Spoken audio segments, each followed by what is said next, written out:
Are we?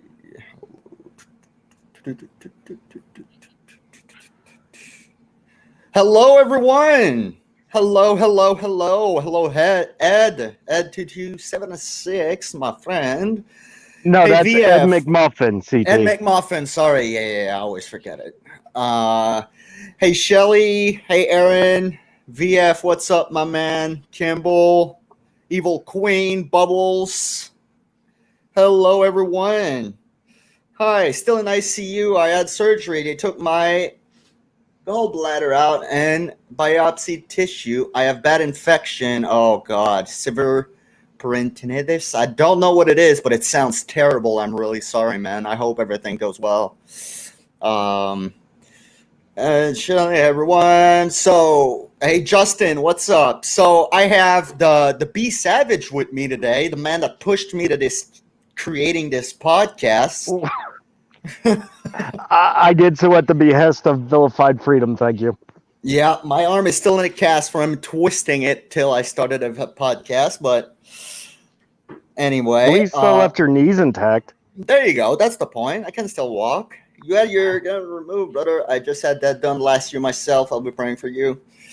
Yeah, with those things, when you go to the intestines and everything, it's always the infection you have to be careful because you have so many different things that can go wrong. And if you got an infection, that sucks because they give you like the bad stuff. Yeah, that's no fun. But hello, everyone. How's everyone doing? How's everyone week been? We've seen you guys been here Saturday last week. How's everyone been? It's been a good week here. It's been sunny. Hey, Beverly, how you doing? Oh, wait a Beverly, little bit. Yeah. the Care Bear is not necessary. Just because I explained how I am to you. No, CT, I don't know if you saw it, but explaining my personality, Yeah. I can be a Care Bear Yeah. or I can be a Grizzly. There you go. What you get from me is up to you. There you go. Yeah, I stole a line from Struggle Jennings to I really. like it. I like it. So, hey, Kimball Canadian. My Kimball account is somehow blocked on this channel. My Kimball's account is somehow blocked on this. I don't. 3 people came to me saying that they were blocked, not muted, blocked. And I do not. Hey, John, what's up? And I don't know how to unblock people. So I'm going to put my email address here in the chat. If anyone knows how to unblock people from YouTube, send me an email and I'll look into that because Bubble, you shouldn't be blocked. But anyway, what did I miss? There we go. We'll wait a little bit, see if people come in and what is good, what goes right, what goes left. Hi, Shelly. New mic. Tell me how the sound is.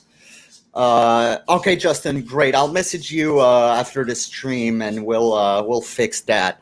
But yeah, everyone, tell me how it sounds. I can be pretty far, and it still sounds good. It's a USB mic. It's pretty cheap, but does the trick, and it's better than my big old headset. Hey, Scott, what's up, man?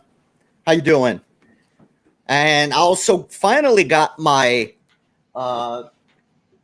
Thin Blue Line American flag, Thin Blue Line Canadian flag, which, fun fact, before we start talking, mean completely different things. And I didn't know that. The American Thin Blue Line flag is in support to the police, period. The Canadian Thin Blue Line is in support to the fallen officers, which I didn't know. I thought they would mean the same thing, but they don't. Fun fact. Thank you, VF. Ooh, Scott, you speak French. Oui, ça va et toi? I said, yes, I'm good. How are you? Because he asked, how am I? Hi, Scott. Yeah, Thin Blue Line. Oh, yeah, Thin Blue Line everywhere. Until I get a green screen or something like that where I can put a big Thin Blue Line behind me right here. But no. What's wrong, Scott? What's going on, my friend?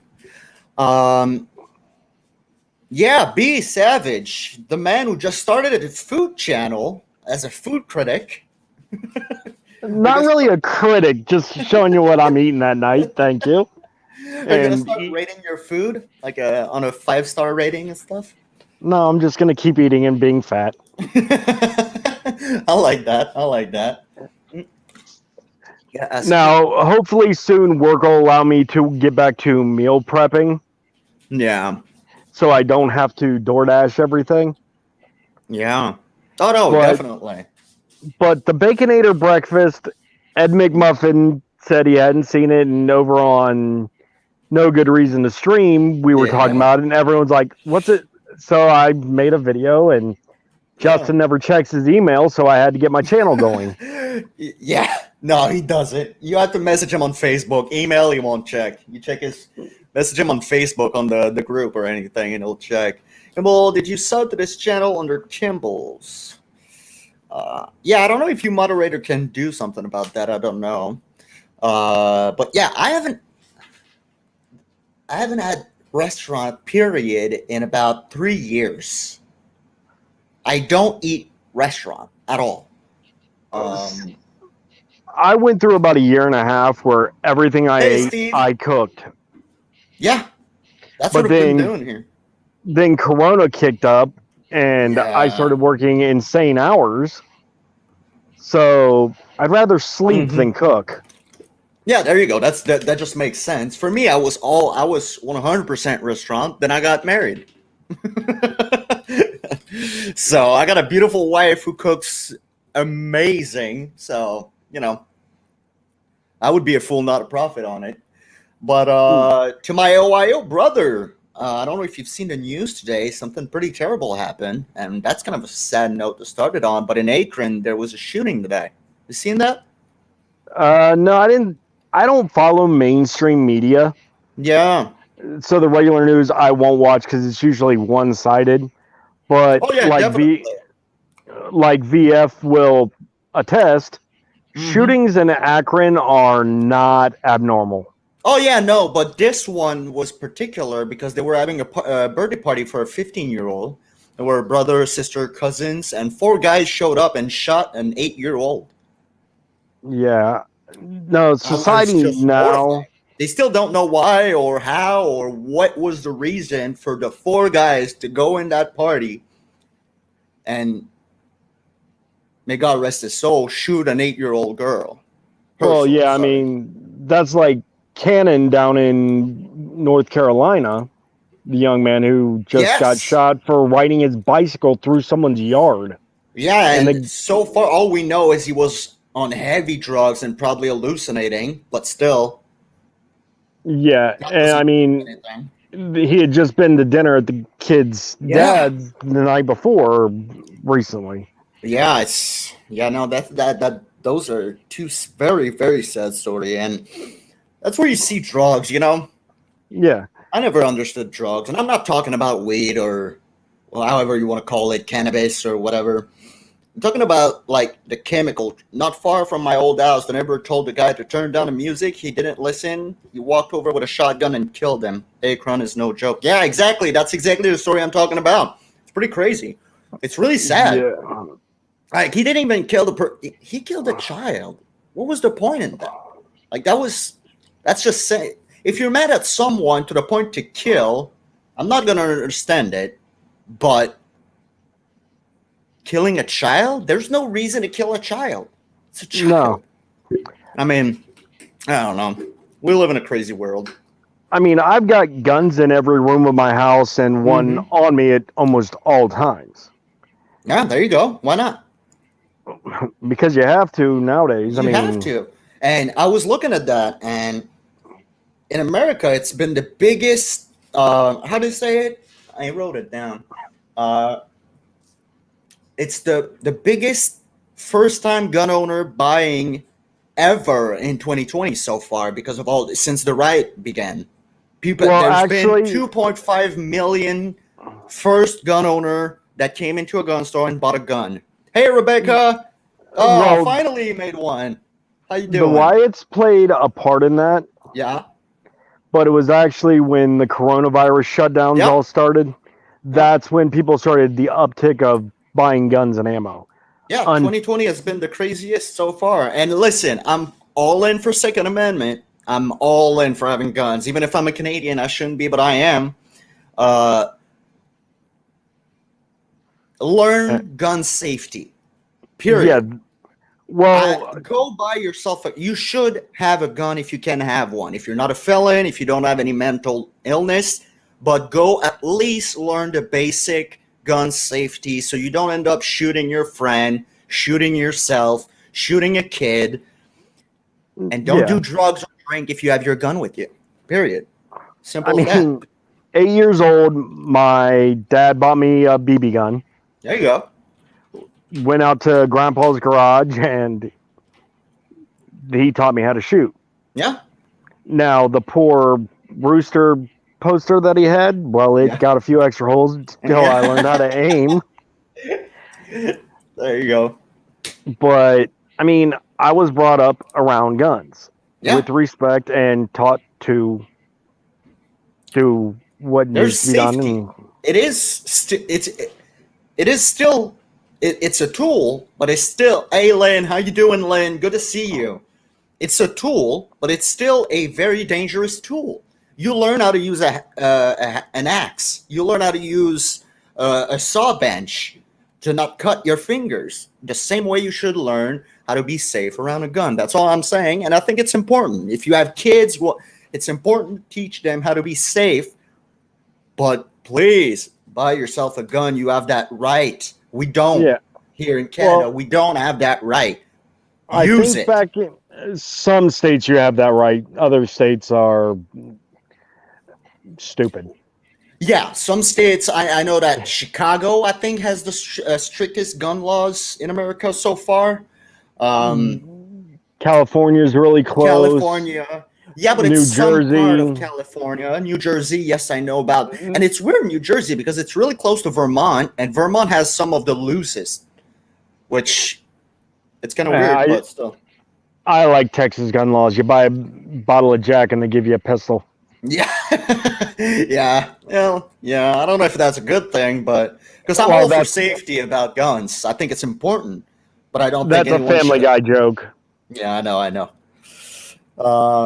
But yeah, I was Illinois, New York. Yeah, New York. Yeah, New York has some very and New York's been going crazy lately because the police union has been ready to vote for Donald Trump.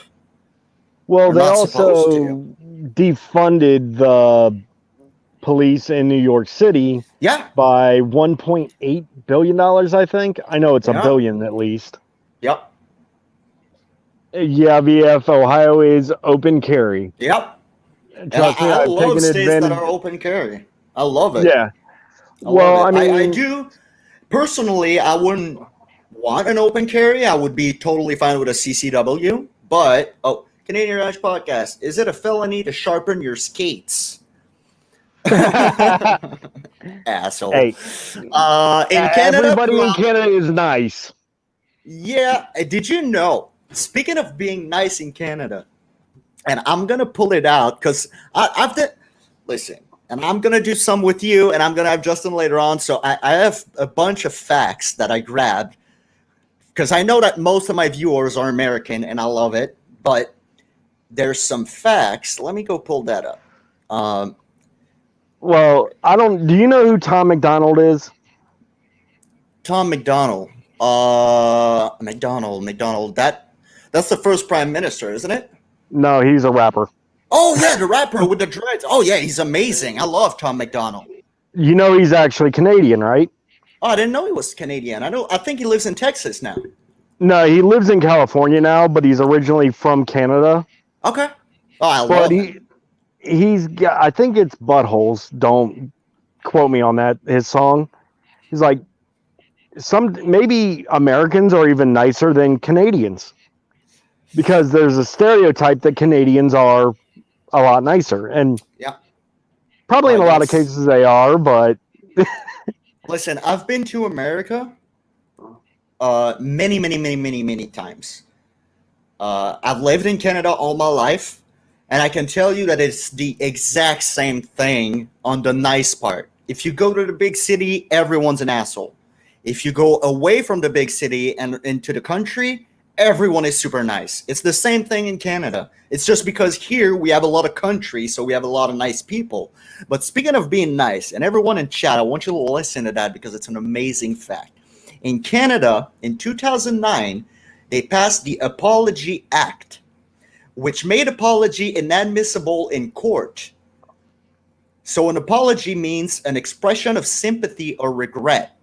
Because in America, an apology, it means an admission of fault or liability in connection with the matter to which the words or actions are related. But in Canada, since apologizing is such a big thing, hey Kat, how you doing? Since apologizing is such a big thing, they changed the name kind of thing, kind of like the whole sovereign citizen, driver, traveler. They changed the definition of apology so that Canadians wouldn't incriminate themselves by saying, I'm sorry. What a fun fact. That's just, Ed, I mean, stupid, but I just subscribe to the Jethro Gibbs philosophy. You never say you're sorry. yeah, no, yeah. I mean, Well, get I can be the married and most- try that again. I've been married for a little bit, my friend, and not saying sorry is gonna get you killed. remember the conversation we had about me and Evil Queen. Yeah, no, exactly. I might do things to make up for what I did, but I think she may have heard me say I'm sorry 5-10 times in 20 years. Yeah. Ed, Canadian trash pile. I'm claiming Canadian citizenship by inheritance from my third great grandfather. I actually get Canadian citizenship that way, but I claim it. Yeah. Well, Canada is the democratic dream, the Democratic Party dream, because you come to Canada, if you're on the land, you can become a Canadian like that. Anyone can become a Canadian just by being on the land. It's stupid like that. So Ed, you're very Canadian if you want to be. He gonna have Trudeau. Oh yeah, anyone can have him as long as it's not us. Wait, I don't want him. Fair enough. We don't want him in America. I have a pet peeve. The use of America signify just U.S. citizen. Canadian are every bit as American as U.S. citizen. The whole of the continent are Americans. Oh yeah, definitely. In theory, Canada is part of America, so we are Americans. But the term America has been used for United States citizen for so long that now, you know. Well, actually, you guys would be North Americans. You wouldn't be Americans. Well, so are you.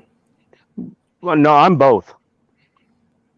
Oh, you have like heritage from Central. No, America? I mean, I'm a North American, but Yeah. I'm an American first. You cut me, you got 4 colors coming out. North you got America. Scarlet and gray. North I know. America is Mexico, United States, Canada. Yeah, so I'm including that, but what I'm saying is we're specifically one section of North America. Yeah, fair enough. We're the United States of America. Fair enough.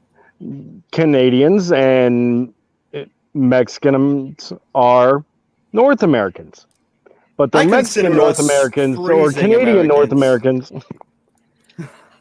I don't know, but you did inspire me to try and make maple moonshine. Great, that's amazing stuff. I tasted that. It's really, really good, but you don't want to have an hangover on that because there's so much sugar in that, and it's even if it's natural sugar, it's still sugar, my friend. And well, you should try some of the banana brandy I've made. oh, never tasted that. Probably wouldn't because I would like it too much. No good reason to stream curling equal Bosi in slow-mo. Wait, what? Boki? AVF.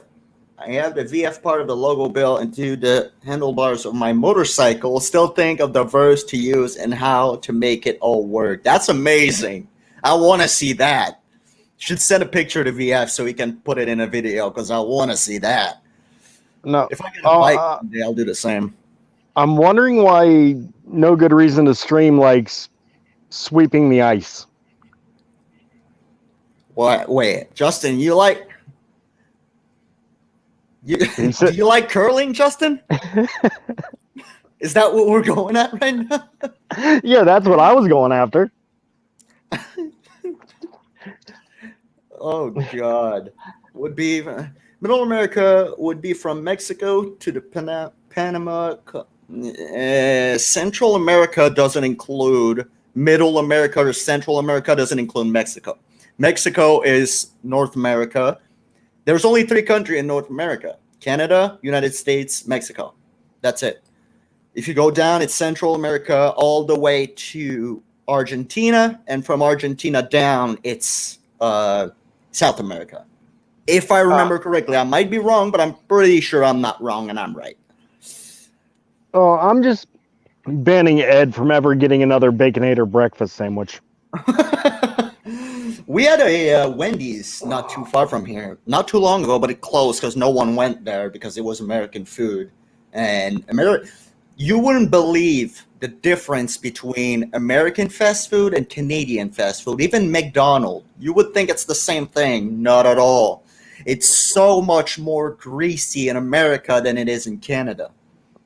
It's incredible, the difference. And that's yummy goodness. Yeah, fair enough. But I mean, most it's like Canadians what don't like that. it's what you guys call bacon is ham. Yeah. Hey, Scott, that's funny you bring that up because we talked about that on the last stream, the maple syrup ice. They stole about $3 million in maple syrup and tried to cross it across the border. It didn't go well, but this is one of the biggest worldwide maple syrup heist in the history of the world. We love Greece. Yeah. But in Canada, you won't find anyone like that. Beverly was a fantastic musical. Beverly was a fantastic musical? Grease? Oh, yeah. John Travolta, whatever her name was. Yeah, they did a remake, didn't they? And it was terrible. They made a second one. I don't know about a remake. Not that cultured. But the second one was trash. Scott Billman, RCMP is the best. They're pretty great nowadays. RCMP is the equivalent of FBI in Canada. It means Royal Canadian Mounted Police, but it's not. They're not mounted on a horse like everyone thinks. Well, some of them are at the border, but that's a topic for another day. Ocean's Pancake, never had that. Thanks for getting it, Savage. Yeah, I'm a little too Canadian for all that stuff, but well, the Grease joke was that was a lucky catch. I've got an older sister who forced me to watch that movie repeatedly. Oh yeah, like Titanic. I've seen that movie 11 times, never wanted to watch it once, so that tells you. Combined, I might have seen it once. It's such a long movie too. Yeah, but it's a great nap. More than poutine, and now what real bait and no wait. We have more than poutine and know what real bacon is. Yeah, no, definitely. Because I think, if I remember correctly, Rebecca, you're also Canadian and from Ontario. And yeah, well, poutine in Ontario sucks, period. It's terrible. Now, break down what poutine is, because I think I've had it, but I'm not sure. To translate it, if you go in America, poutine is French fries, it's like little balls of cheese. I don't know how you call that, but like cheese curds, I think. Yeah, exactly, and gravy. That's in America, but in Canada, it's the same thing, but no gravy. It's barbecue sauce. See, I'm too hillbilly, so I got to have my gravy. Yeah, there you go. Well, in America, if you go anywhere in America, they say, "Oh, we have poutine. It's only with gravy, all the time." No, working in West Virginia a couple years ago, there was this place that served. You know what biscuits and gravy are, right? Yeah. They would do biscuits French fries and gravy. So it was sausage gravy on top of French fries. Okay, I can see that. Oh, I got addicted to it. I ate it every day for like a month. Well, close here in Montreal, there's a poutine restaurant which is really old, but they don't have anything else than poutine. But they have like hundreds of different style of poutine, like with sausage, with chicken, with beef, with anything you want. It's basically like a Chipotle, but for poutine. Biscuits and gravy. Yeah, that's pretty good. I'm not a big fan of gravy as a Canadian, but biscuits and gravy in America, I tasted that in Georgia, if I remember correctly, in Atlanta, and it was really good. Really greasy, Scott, really good. Scott, you're speaking to my heart right there. And Little bit of Steve, venison and squirrel gravy. Oh, you cannot go wrong right there. Steve Thompson says, if Russia attacks Turkey from the rear, would Greece help? Probably. I don't know. Couldn't I know hurt. people that have a lot of grease that can take more punches than I can, since I don't have any. So, and by grease I mean fat, but I'm I'm not PC, so sorry. Sue me. Has to be in the South. Has to be in the South. Yeah, I heard. Is that true? The best gravy is in the South? I disagree, but I'm also Yeah? a Yankee. Yeah, fair enough. Fair enough. It's like a lot. There's that big debate of where's the best pizza. There's a place in New York. There's a place in Chicago. There's Boston. There's a couple places. So far, I've had pizza in Boston, and it was so good. No, it's not in Boston. Where was it? Someone might know. It's the square pizza. It's in a square shape kind of thing. No, you can get that anywhere. Yeah, but it's like traditional for that place. I don't remember. I think it was in Boston. We just call it high school pizza because that's what, when we went to school. Really? Pizza for lunch once a week, and it was this square thing with little tiny cubes of pepperoni. Okay. You douse it in ranch dressing and enjoy. Lynn, if you have trouble with the notifications, try clicking the little bell icon. What place in Chicago, Canadian? I don't remember the names. It wasn't everywhere for tourists. Everyone was saying you have to go to that place, eat a pizza. It was. If someone says it in chat, I'll see it right away. Some call it. Yes, that's it. Detroit. It was in Detroit. The Square Pizza, Detroit, Michigan. I went to a Piston game of basketball with one of my buddy, and we went to that restaurant. They had Detroit style pizza, and I was like, that was really good. See, they've got a chain restaurant, Jets Pizza, that serves it. It's good pizza. Yeah, it was. I think that's it. Jets Pizza in Michigan. Yeah, that's a long time ago. Back when the Piston didn't suck. But that whole state sucks.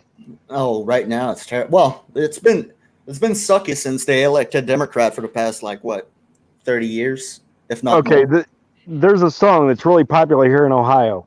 Yeah. I don't give a damn for the whole state of Michigan. Well, here in Canada, we call Michigan the dangerous Canada. We don't even see it as part of the United States. It's so it's the murder mitten. Wasn't it Chicago not too long ago? The murder capital of the United States? Chicago or Philly? One of the two. Chicago has been since they put in their retarded gun laws. Yeah. With their beautiful, what's her name? Fox, the state attorney? I don't know. I know they got Mayor Beetlejuice. Yeah, but the state attorney isn't better. The race is on. It's still on. I'm homemade lasagna. Will put in any pizza to shame. Thanks, Mom. Oh yeah, definitely. My wife's lasagna is gonna put. That's why I don't eat restaurant. I don't need it. My wife does the best cooking ever. I'm terrible at cooking. I'm really good at cooking barbecue, but if it's not on the barbecue, don't ask me to cook. I can't. Fox is DA. She's district attorney. I thought she was state attorney. But she could be district attorney. She's the one who let Jussie Smollett, I don't know how you pronounce that, the fake hate crime thing. She's the one who let him off the hook with nothing. She's also got, and I just saw this week on Timcast, she's got released the most felons without charges. Yep. Oh, at a higher rate than her predecessor. Yeah, she. I thought she was state attorney though. I don't think she's district, but she could be. Well, isn't it the same thing? What's the difference between state attorney and district attorney? Well, there's a state district attorney and a district attorney. Yeah, because I'm pretty sure she's. Oh no, she's not Illinois. She's Chicago. So yeah, you're right. You're right. She's district. She's the DA. Yeah. But Bubble, you can get Malnet is delivered. Me too, Lynn. Justin, I made it on stream tonight. It's so good. Oh, I'm starting to. It's what is it? It's 9:30. I'm starting to feel hungry. We need to stop talking about food. Well, oh no, you want to get hungry? Go to my Pit channel and check out some of that food. Everyone, if you like to watch food, go to B Savage channel. He's been posting quite often about the food he gets from different restaurant, and it looks really good. The latest one that I saw was the bean and rice, and I don't know what he called that. There's a name for that, but Chipotle. Chipotle. There you go. That's the latest one I saw. Chipotle. I can't remember. I've had that once, and I've had the shits worse than I've had at Taco Bell. So, well, they did have a period where they had a health scare out of them, but no, it wasn't that long ago. It was like last year. I've got a cast iron gut from eating grandma's home cooking. Yeah, fair enough. I eat Canadian, so as soon as it's spicy or it's greasy, I can't eat it. I get stomach ache and crazy. And oh no, I've eaten things that would make a billy goat barf. Yeah, there you go. You've been on B Savage channel. Yeah, thank you, Justin, for posting his channel. Go subscribe to B Savage. If you like food like me, you're gonna love it. I love it. Food and good cigars. Well, I don't really feature the cigars that often, but yeah. I dated a Canadian about 2 years ago, and he came to visit. Took him to a downtown home country southern restaurant where the owner still cooks. He was mind blown. Yeah, we Canadians love American food, but we would not be able to eat that all year round. We would die. We would definitely die. There's a reason why we don't have that many fat people in Canada, and there's a lot in America. You know what I mean? Hey, I remember that remark. Hey, listen, if you feel offended, you can talk to my supervisor or my secretary. She can give you a form. I don't really give a shit. Oh, sorry. I don't really give a care. Like I said, I'm not offended. I just resemble it. I heard resent it. No, resemble. Resemble. Yeah, and I don't have anything about it. I don't have anything against people that are overweight or whatever, just fat or anything. I'm the complete opposite. I'm totally skinny and I cannot gain weight. I've had the same weight since 6th grade. Come on down, brother. Come on down. I'll fatten you up in a week. And I train a lot. What did you miss? Not a lot. I've called American people fat. It's a joke. And thought he offended me. Yeah, I've offended B Savage, called American fat. So I'm good. This stream is going downhill fast.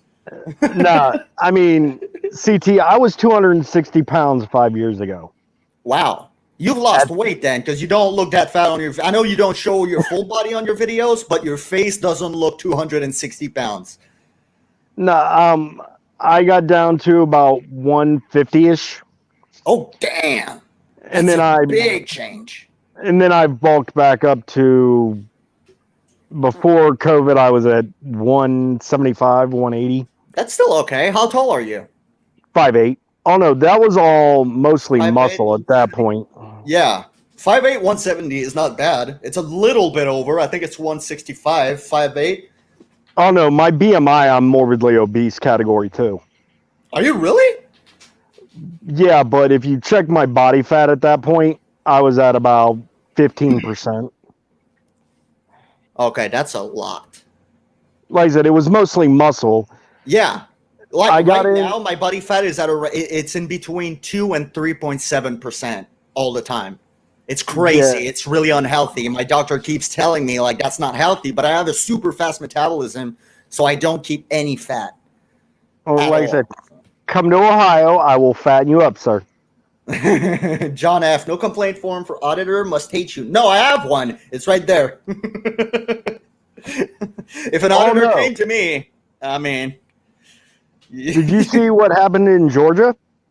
Yes, but I hate it, and I'm gonna tell you why.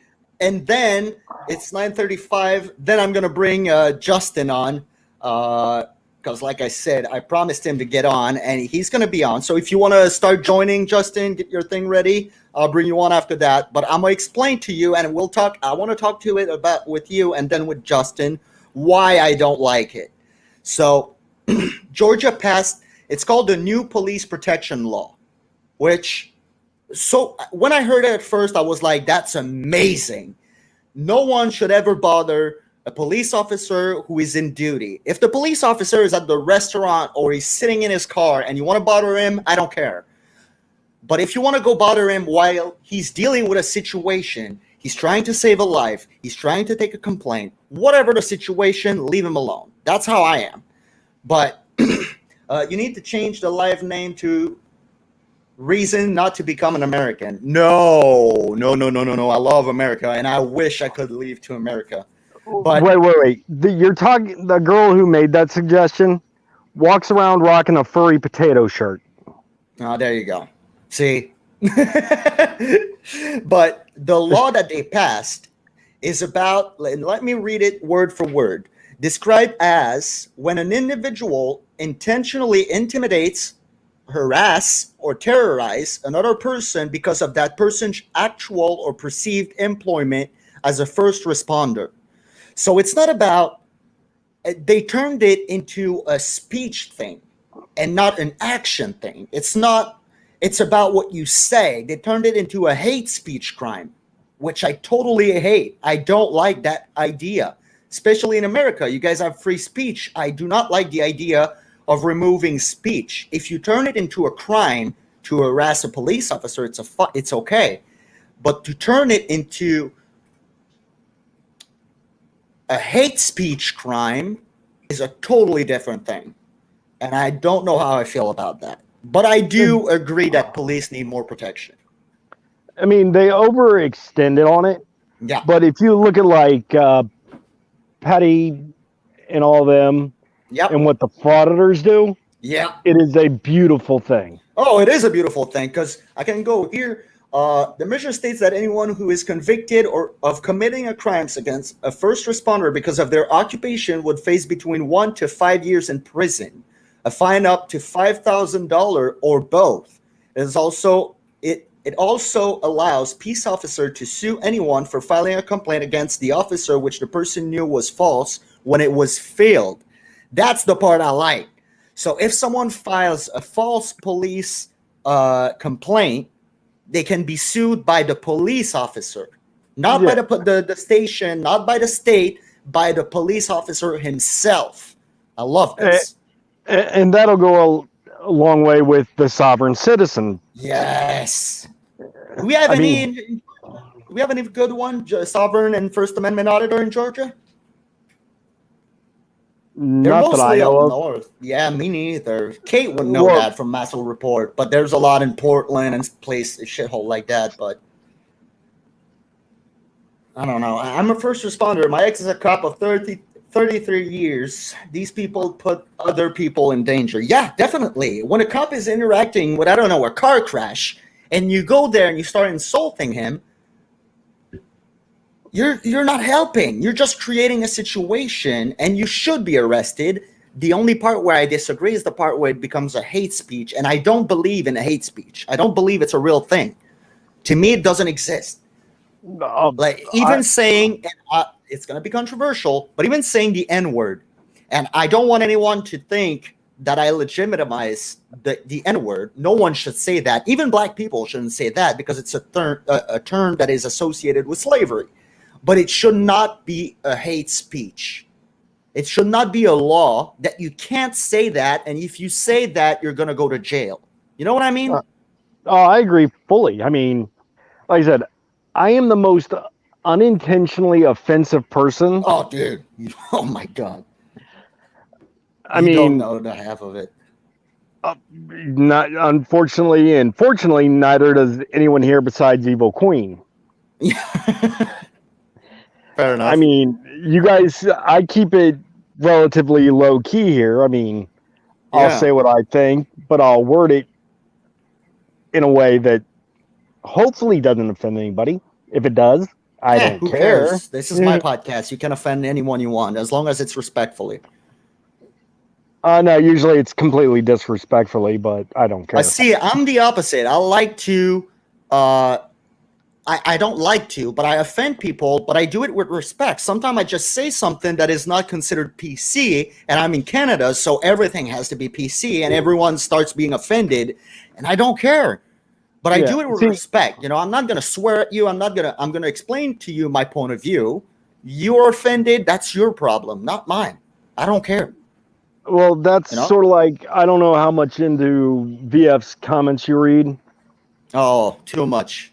He had someone jump in there, and me being me, I told him that he needed to back up. Yeah. Check himself. Yeah. Well, apparently that person was like, "Oh, you're assuming I'm a male." Oh my God. If you were in Canada, you would go to jail for that. Oh, no. My response was, you know why? Because I don't care about what pronouns you like. There you go. I'm not politically correct, but trust, I am correct. Yeah. The response I got was blah, blah, blah. It's like, okay, you don't even give me anything to fire back more. Yeah. There you go. They don't. Well, it is, ma'am. Yeah, exactly, Justin. It is, ma'am. But he came in swinging. Yeah, exactly. He did. And that's fine. And sometimes I would do it, but like I always say, I don't care for drama. If it happens, it happens. But I don't care for drama. You know what I mean? So I'm not going to get myself, unless someone goes off the chain wax, I'm going to get involved because I don't want anyone disrespecting my friends. Justin, you, Vilified, everyone in chat that I know.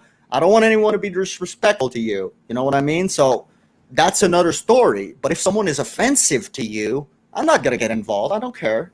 If you don't take offense to anything, that's part of life. You know? Another, and I'm pretty sure it's Tom McDonald again, quote I use a lot. Yes. I couldn't afford to give an F if it was financed. Yeah. Yeah, that's a guy who's been fighting a lot against the music industry. He never wanted to sign a music label, a record label. He did everything on his own because he doesn't trust them and he hates them. And I love that for him because they are sharks, you know? If you look at his girlfriend, Nova Rockefeller. Yep. She was signed. Yep. And they just did her so dirty, never got any of her music out. So. Mm-hmm. Oh yeah, it's crazy. If you don't want drama, leave YouTube because it's coming whether you want it or not. It's everywhere. Yeah, I know. And that's why I'm saying I don't care for it. If it happens, it happens, but I don't care for it. And I just want to go back to Scott Billman, man. He said, CT, some of us don't know you. Can you introduce yourself a bit? I don't talk about my personal life, but I can tell you that my name is Canadian Trash, or CT for short. I am a Canadian, French Canadian from Quebec, conservative Christian. I got blue eyes. Sometimes I have a beard. Sometimes my wife doesn't want me to. I'm an ex-alcoholic, and I'm an ex-felon. And I try to go to the United States, but it doesn't work. So that's a short resume of who the CT is for you, my friend. No. Now, there is a new initiation for you, CT. Oh, God. If you're going to be a part of the Vilified army, you got to grow the beard. Oh, I know. Oh, before I started, so the first time I appeared on VF's channel on live, CT lied to me. I lied to you. Wait, what? When? What did I do? But what you do, CT? I don't know, dude. Something, always something. That's my wife. Oh no, it's Erin. Okay. But the first time I went on Vilified's channel, I started harassing you. No. The day before, I had a massive beard. And that day, my wife told me, I'm done. I'm tired. It's getting too big. I want you to cut it. And I cut it. So if you go back to the first live stream I did with VF, I am clean shaved. And I've been shaving on and off since then. But I'm trying to go back to my beard. But is that my wife? Well, someone criticized me or anything. Could be my wife. I don't know, but all right. But Well, yeah, I'll go to the beard. Don't worry. I would say we have a name for people without beards around here. What is that? Women. What? Yeah, fair enough. But we're in 2020. There's a whole lot of weird stuff now. Very funny. It's a good. It's a good thing. I'm a shadow dweller. Cats and I don't get along. I'm too intimidating. Yeah, fair enough. I like the beard, Canadian. Yeah, I'm working on it. But all right. Actually, I'd like to get mine back down to that level. To my level? Yeah, because I don't know if my hell. I'll just do this. Yeah. If you can see right now, it's a little bit longer. So when I have to wear my mask, I look like a 70s penny picture for women. I would love to see VF with a mask on. That would be funny. But I tried to get him the other day to do it, but we'll do it. We'll do it once. We'll get together and he'll do it. But VF, get ready for your next live stream on Sunday. I will be harassing you. Not tomorrow, because tomorrow is prayers, but the next one. I can still harass him for that. Yeah, well, you can, but I won't help you that day, because on Sunday it's prayer day, and I take it very seriously. But okay, back to normal. But yeah, I'm going a little further, but I don't want to get it too long so that my wife wants me to shave it to 0 again. So, yeah, the last time I shaved, most people say when you shave a beard off, you look younger. Mm-hmm. Nah. No, I put on probably 10 years. I age like crazy. Yeah. Oh, not for me. I lose 10 years. I look like I'm 17. I go to the store to buy cigarettes, and they ask my ID, and it's crazy. But I end up being a doppelganger for my dad, who's in his mid to late 60s. So it's just not good. Aaron, you were on a stream with VF a few months ago, and I said I wanted to subscribe to your channel and ask you when you were going to start your own channel. You said that you weren't, and then you do. Yeah, okay, I see what you mean, Aaron. I did not lie. I'm going to be straightforward. I did not lie. At that time, I did not want to start a channel. But after being harassed and threatened by B Savage, that's a joke. But after a lot of people, if I remember correctly, B Savage and Aaron were the two first to ask me to start a channel, but then a lot of people started asking for me to start a channel. So I said, why not? What the hell? I'll do it, but I needed to find first what I wanted to do. Do I want to do videos? Do I want to do, I needed to find my flavor, and then I did it. But at the time you asked me, Aaron, and I remember I did not want anything to do with the YouTube community or anything like that, but I decided, what the hell? So it was half a lie, But even that's only partial truth. Because during those times, you were volunteering to help VF with editing his videos. So you personally didn't want to have a channel, but you were wanting to help people out creating better content. Well, VF knows. I love VF, and I cared deeply for what he was doing. Either it was the Sunday prayers, which I love, whether it was the videos, which are hilarious. I wanted to help him, but I didn't want the attention. I didn't want to be. I didn't know how I was gonna go. I don't want to put myself out there.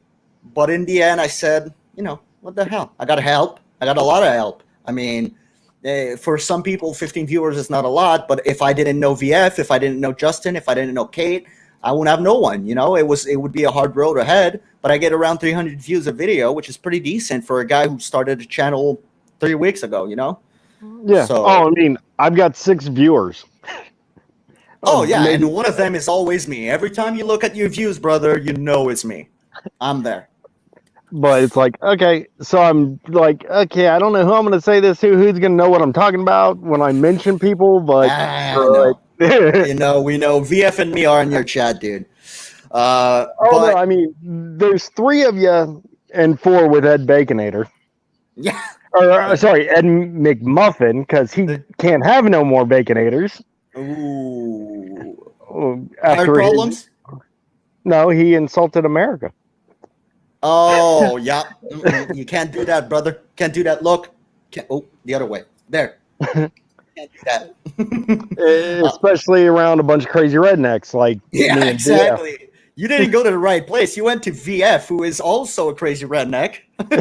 Much love, brother. Much love. It's just a joke. But Hey, you went to the bearded fan. community who love the Second Amendment and hate the auditor. You can't insult America. You can't insult America.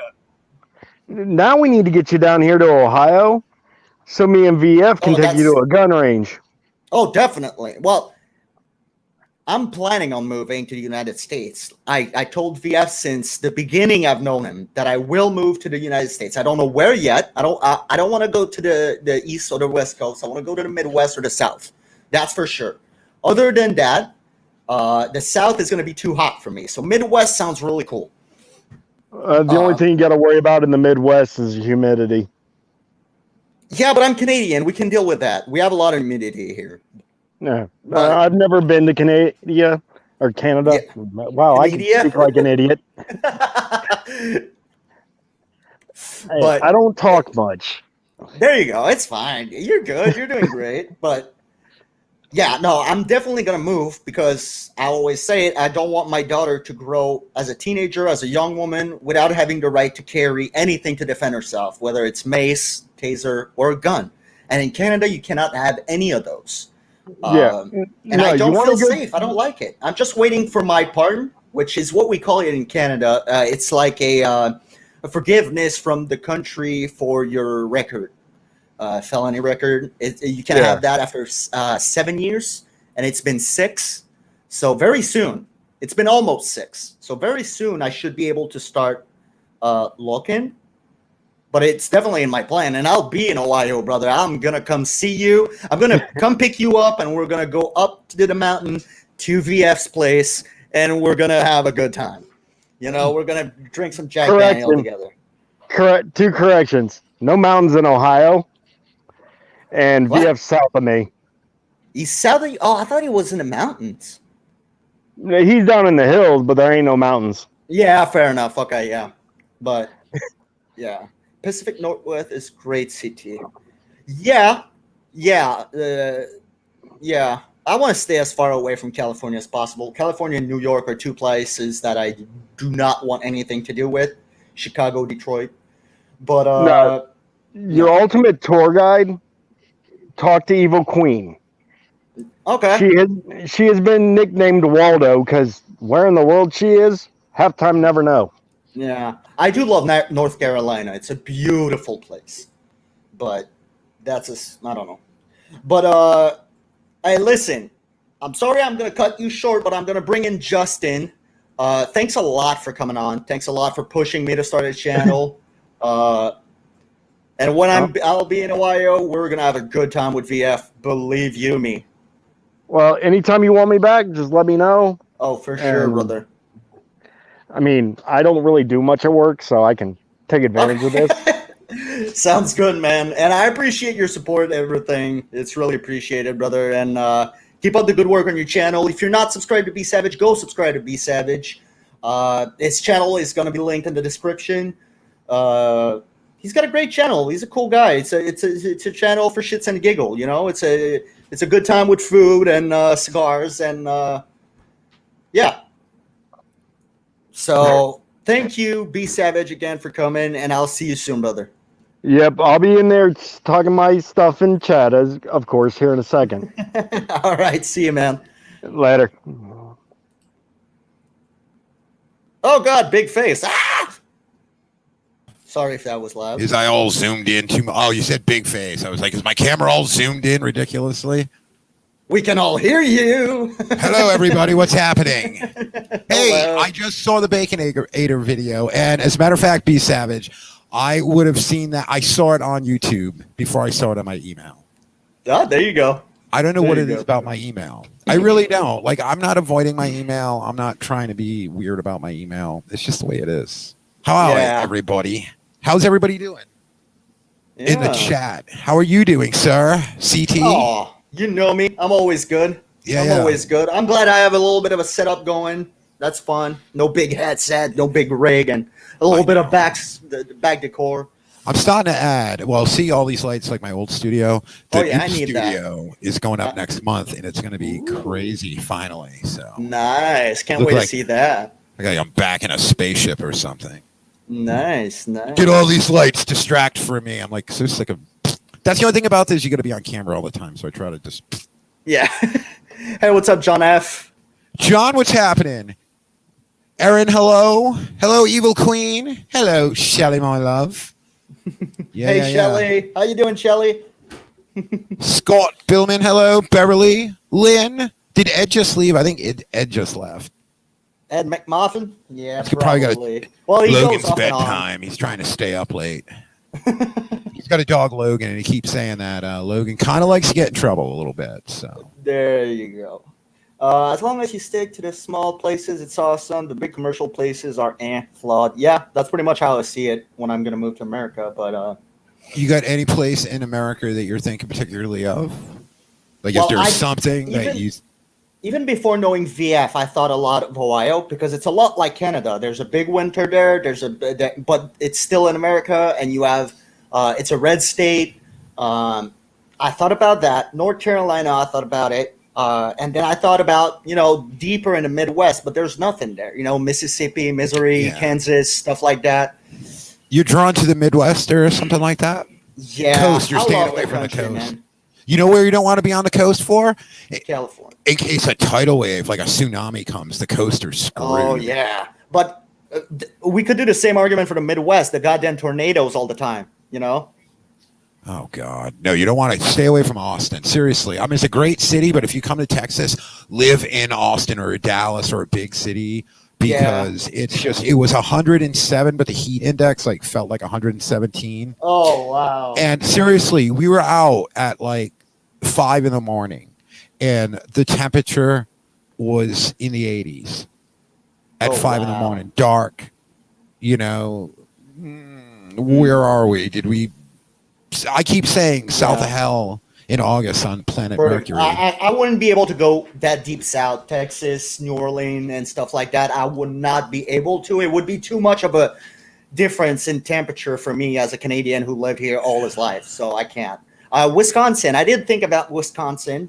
I heard Those good got big stuff about winters. that. You like snow, plenty of it there. Yeah, exactly. So that's a good because I love my hockey. I love to play hockey. So if there's no ice anywhere, I need to go. Every winter I play hockey like crazy. So, but I don't know. Northeast. I thought it was. You know what though? Northeast. We used to, back where I grew up in Rhode Island and stuff. We used to get a lot of snow. We didn't get any snow really at all this year. I mean, I was gone by. I mean, I come back. I moved in April, so the winter was pretty much over. Yeah. And there was no snow, and that was really weird. We usually get a couple feet, 2-3 feet.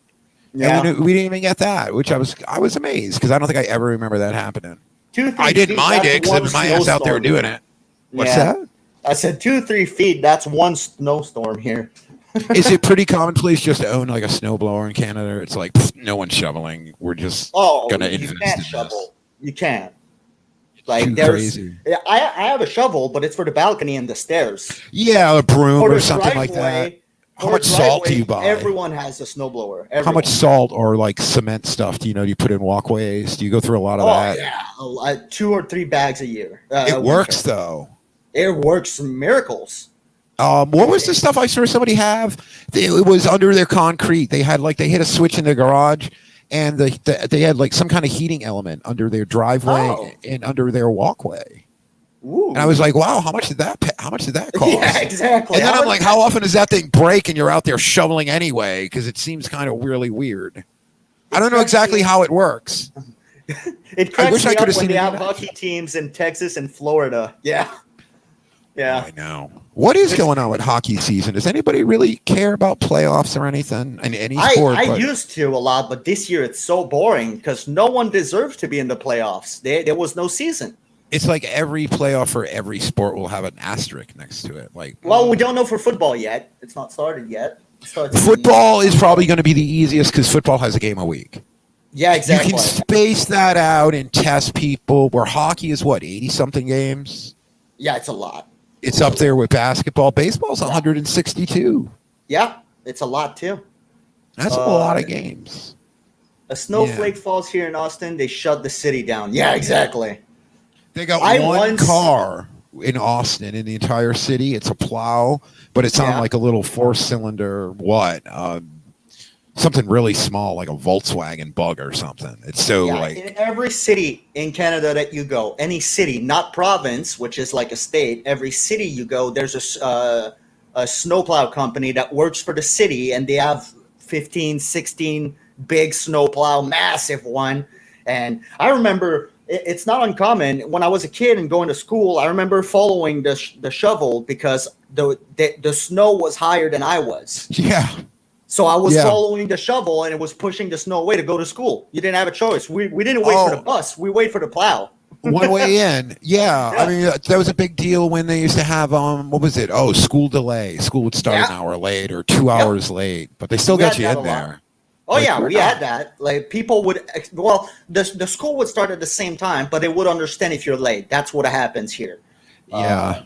But, yeah. I don't know how much schools have changed. I mean, I don't remember snow days. Like, even the weather now, you watch weather now, and they flip out if there's going to be like half, it's like you live in the Northeast where there's snow, or up north where there's snow, and people are flipping out over, like the newscasters, the weather people are flipping out over half a foot of snow. It's like, what are you talking about? Yeah. That's not a big I don't know, deal. snowblower or salt. I have minions. The Mustang does not get exposed to salt if I can help it. Yeah, well, in Canada, you don't have a choice because they put salt on the street too. And everywhere. So a Mustang in Canada is a summer car. You can't have that in the winter. It's going to destroy itself. Yeah, you would have to be really. I had a friend of mine who had a car, and he wouldn't take it out if it was snowing or anything either, for the same reason. He'd be like, "I don't drive it in the snow." I'm like, "What are you talking about? It's got tire. Don't you?" He's like, "No." Exactly. I'm like, "Okay, I kind of get it." I said, "Well, have a second car then. If you're going to have a car that you baby that much, then have one that." That's what most people with good income do in Canada. They have a car for the summer and a car for the winter, because you can't have a flat top here, like a soft top. You get a week out of the year, maybe you could use that. Yeah, maybe if you're lucky. What about Jeeps? Jeeps have that nice snap away zipper stuff. Yeah, they have that, but you have in Canada, if you buy a Jeep, it comes with the hard roof too, because you don't have a choice. You need the hard roof for the winter because there's so much snow it's going to burst. It's just going to collapse it. Yeah. Wow. I had. That's going to be a different. It's going to be a different world up there. It is. On the winter, it is. I know a lot of people that come to Canada in the winter, and they get amazed. They don't believe how crazy it can get and normal it is for us. And Joe was telling me that I'm not getting a typical summer here. Here in Canada? No, I mean here in Texas or everywhere. Are you getting a typical summer where you're at? Yeah, it's pretty hot. It's hot. It's sunny. My garden is going well. I mean, what do you mean by typical summer? Typical is there is no stretch of days where it's like 100 or it's triple digits. Oh, okay, no, yeah, 3 months straight, and she's like, "No, you're not. You're kind of getting a little bit of a break." I'm like, "If you can call it a break." Yeah, we like it for the past 3 days. It's been around 90 here, and today it was like 62 at the highest. It was really cold, but. Really, there's going to be some beautiful nights though there, like in Canada. When you're talking summer nights, late spring, early fall. Oh yeah, fall is amazing because there's colors in every single trees. Me and Joe are talking about going up to check out Vermont. It's beautiful. It's really beautiful. Oh, and even Vermont, it's nothing compared to. Oh yeah. If you go here, there's a mountain called Orford, Orford. And the highway goes around the mountain, but almost up top, all the way on the backside, and you see all down, and it's all a national park, but full of big trees, and it's red, yellow. You have some pine in there, but wow, that's gonna be mind-blowing. It's mind-blowing. It's incredible. My grandfather, he's turning 72, and for all his life, every fall, he goes there and he does the ride and comes back just to go see the scenery. Every fall for this past 70 It's that years. good. Like he doesn't take it for granted. Good. Because that that's the good. one thing I was telling Shell when I was up north. I said, you know what? The leaves always change, and it really is beautiful. But you almost kind of take it for granted to a point. Almost, yeah. You get, but I don't know. Since it changes, it's not something that changes and stops changing. You know, like when you see a cat, you know, like let's say a dog, and you have that dog baby, and you see him grow. You see him baby and you see him big. You don't really realize how fast he grows because you see it every day. You know what I mean? It's so gradual and incremental. Exactly. But in Canada, it's so sudden. It's inside of 3 weeks. Every tree is red and yellow. That's going to be you just wake up one day practically. You wake up one day and it's all red, and then 3 weeks later, there's no leaves anywhere. Damn. So it's a really close. It's for a month. For a month, if you're lucky, every tree is amazing. Is that just because maybe you guys just cool off quicker and the leaves just don't hang around? Yeah. Okay, that makes sense. So we have snow here normally mid-November. Mm-hmm. So, and our fall is in theory September to November, but it's only October. We have red leaves in October, and then it's over because it goes down real fast after that. Shell's daughter brought some dry leaves in for an art project, and a kid at like an elementary school or kindergarten or something. And the kid in there, she cried because Shell's like, "What happened?" I guess the kid thought the leaves pressed down were candy or something. This kid ate the colored leaves. I guess he thought they were candy. No way. Or something. Older movie, Snow Day, Canadian movie, Permafrost Day.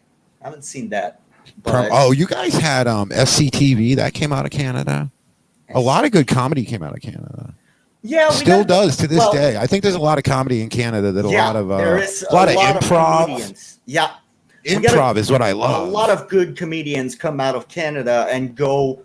There's a guy, Sugar Sammy. Ever heard of him? He's an Indian guy, but he's a Canadian guy, and he started in Canada, and now he goes worldwide. Everywhere he's big. And there's a lot of good comedy, but that's pretty much all we have. We don't have actors. We don't have music. We don't I don't know.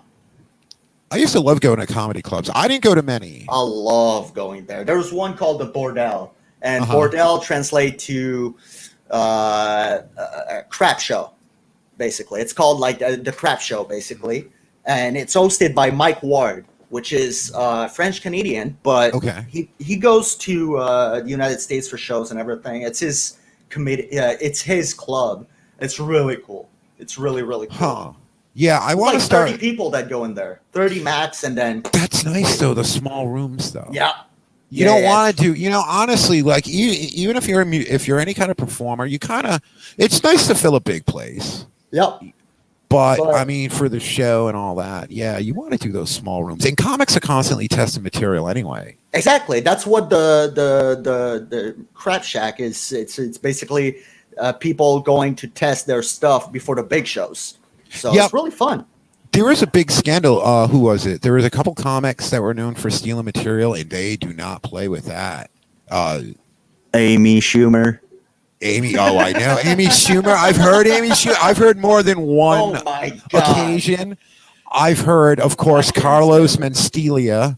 My vagina. All the time. That's Amy for you.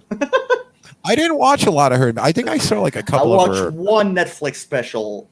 I watched it for 2 hours. Didn't even grin once. Not once. You can't plagiarize. That's not cool. That's not cool. And even if you don't know, she's not even funny the way she says it. She stole jokes from Chris Rock that were blasting jokes. She stole from Chris Rock? Really? She didn't try to dig a little deeper? Oh, yeah. No. No shame at all there. No shame at all. Wow. I'm unaware of all of this. I know Carlos. I can't remember his name now. Mencia, because Joe Rogan called him Carlos Mencia. Mencia, but it's Carlos Mencia, I think. I heard Dennis Leary allegedly stole stuff from Bill Hicks. Oh, I don't know about that. That there is something about that, but I guess you run the risk. I was watching something Joe Rogan. He was talking about how the show In Living Color, all these sitcom, like all these shows on TV. I guess was these comics would be in these clubs, these smaller clubs, like you're saying, the smaller rooms. Yep. Just testing up material, and these guys would all of a sudden be watching TV and seeing their material on these shows. Yeah. writers would sit in the back of these clubs and just take write notes down and just steal the jokes while these guys were working them out live. Yep. And, Holy shit, you asshole. Yeah. Sorry. I'm trying to. No, it's true. It's true. They're assholes. I mean, I got fired up about something, and I. It's fine. You did good. Standards and practices is going to come after me. Nah.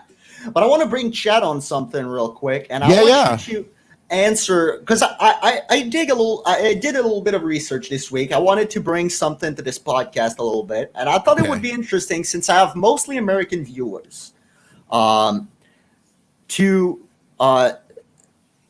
expose facts about Canada, whether they're funny, whether they're crazy, whether stuff like that you wouldn't think is true or not. So I'm going to ask chat, and I want you all to answer as much as you can. What is the capital of snakes in the world? Like, where do you have the biggest amount of snakes in the world? Indiana Jones would know. Indiana Jones wouldn't know. Because he'd stay away from there. He'd know to stay out of there. Oh yeah, since I knew, I did not know the answer to that question, and I got surprised, because for me, and I'm not gonna say the answer yet. I want chat to say, like, chat, if you had to guess, where is the biggest concentration of snakes in the world? Capital of snakes? Yeah, no Googling anybody. No Googling. Yeah. No Googling. That's Keep it cheating. fair, kids. Snake Island? That's a good answer, but it's not the answer. This is in Canada. Yep. But, yeah, exactly, Aaron. That was my first reflex. Australia, right? Everyone would say Australia. There's so many things like that. Or Snake Island, which is basically an island filled up with snakes. But the place where you have the biggest concentration of different species of snakes is Manitoba, Canada, which is an empty country, basically, an empty province. Capital of snakes is S. Scott Billman, you're right. Oh, God. But, okay. Funny. I see what you did there. But Yukon, no, it's Manitoba. There's around, last year, it was reported there was around 70,000 different species of snakes living in Manitoba, which is the capital of snakes in the world. And I didn't know that. You wouldn't think that in Canada. And Manitoba is a really cold place too. So I don't know how it works. I think because they're cold-blooded, right? Probably. It probably helps, but I wouldn't think they can survive a snowstorm. No, because you think cold-blooded, you think the desert lizards sunning themselves. There you go. And in Australia, they live in the desert and the hot weather, not the cold weather. There was some kind of survivability thing in play there. Maybe they couldn't move from where they needed to, and they just adapted to. Probably. It's crazy when you hear about things that live on the planet that you wouldn't be aware. Like there are these volcanic vents in the ocean that are temperatures that would fry anything. Yep. There's organisms that live in there that thrive on it in no light, called like extremophiles or something. It's wild. Thanks for the information. I don't think I will be visiting there. Yeah, I wouldn't go there either now. That would be a question that someone would lose on Final Jeopardy or something. Oh, yeah, definitely. Or it's so unlikely. There, you know? Yeah. Or listen to this one. This one's my favorite, and I did the research. It is 100% true, but I did not know it was true. The first country in the world to have a UFO landing pad is Canada. It's in Alberta since 1967. There's a UFO landing pad that weighs 15 tons of metal, and they're expecting maybe if the UFO want to come, they can land there. Wow, I wonder if that's no. That was okay. What did you say? 67? 67, yeah. So that was what, like 20 years after Roswell. I wonder if that was like some 20-year thing they did. And not too far away from the moon landing, so maybe. Where are you on the moon landing? I think we went.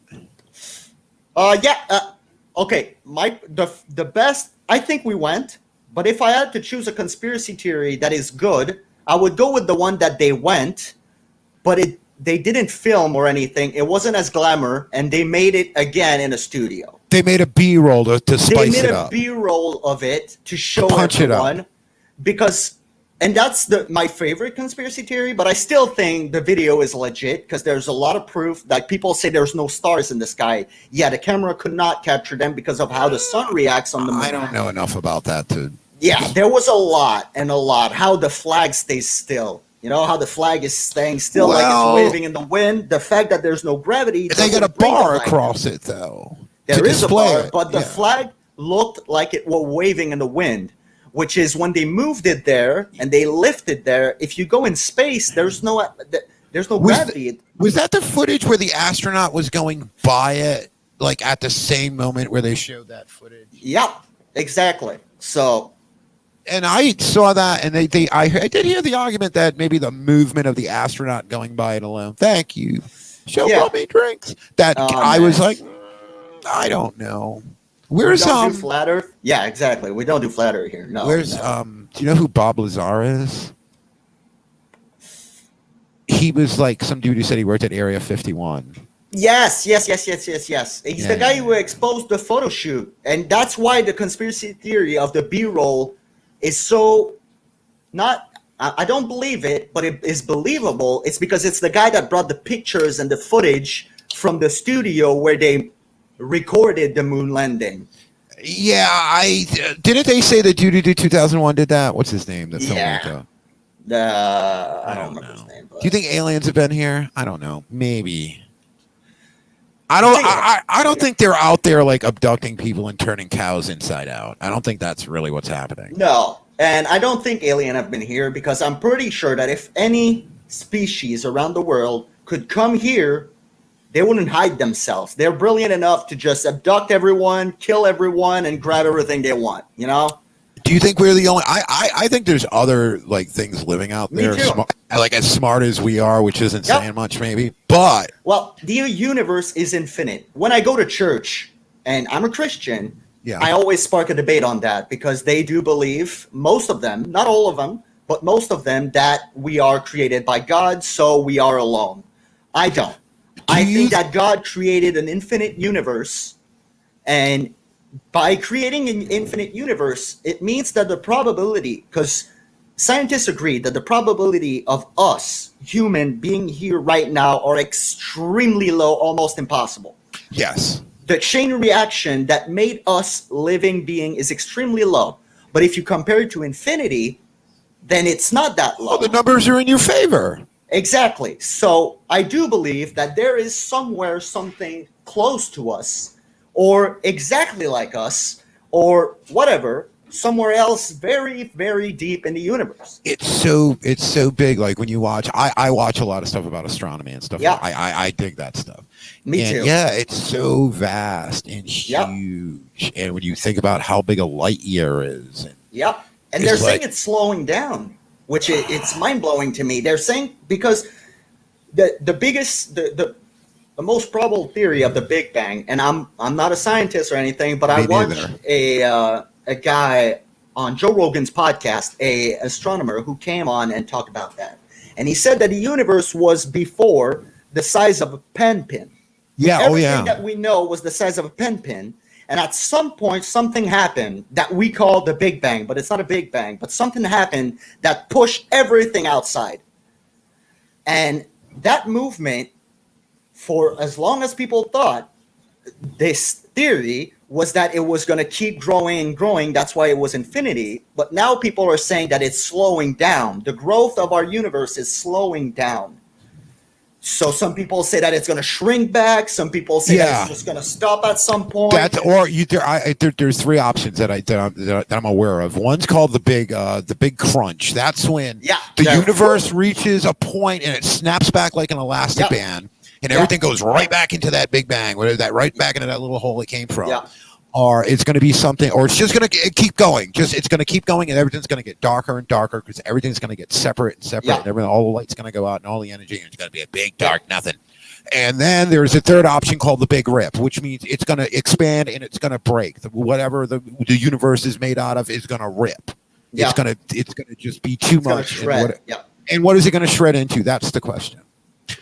A Big Bang, I'll give you my quick little theory on what I think a Big Bang is, not being a scientist myself. I think the universe is fissioning. I think a Big Bang all is matter getting collected into a black hole. Everything comes down to a singularity. That's the very final point. All of a sudden, you get all this matter coming out of another end, and it looks a lot like a Big Bang. So I think we're fissioning. I have no idea what I'm talking about, by the way. Me neither, but it is a great theory. I can sleep at night with that. Yeah, me too. Me too, definitely. No, definitely, but... Somewhat. Cheryl says, yes, you do. I said I have no idea what I'm talking about. She said, yes, you do. I know. Thank you. A little bit. And we can, as much as we would like to know, even the people that made their life this question don't know. No. There's still so much unknown. We know way less than we don't know about. Far smarter people are banging their heads against the wall. Exactly. There's people that have way more school than I have and way bigger IQs than I have that are still in blank. They know some stuff. We know some things. Well, it's the unified field thing, right? That they can't bring the quantum world and what was it? Relativity or singularity? You mean? Well, I know. What was it? Oh, faith. Yeah, Shell says there's also faith. It's true. I do.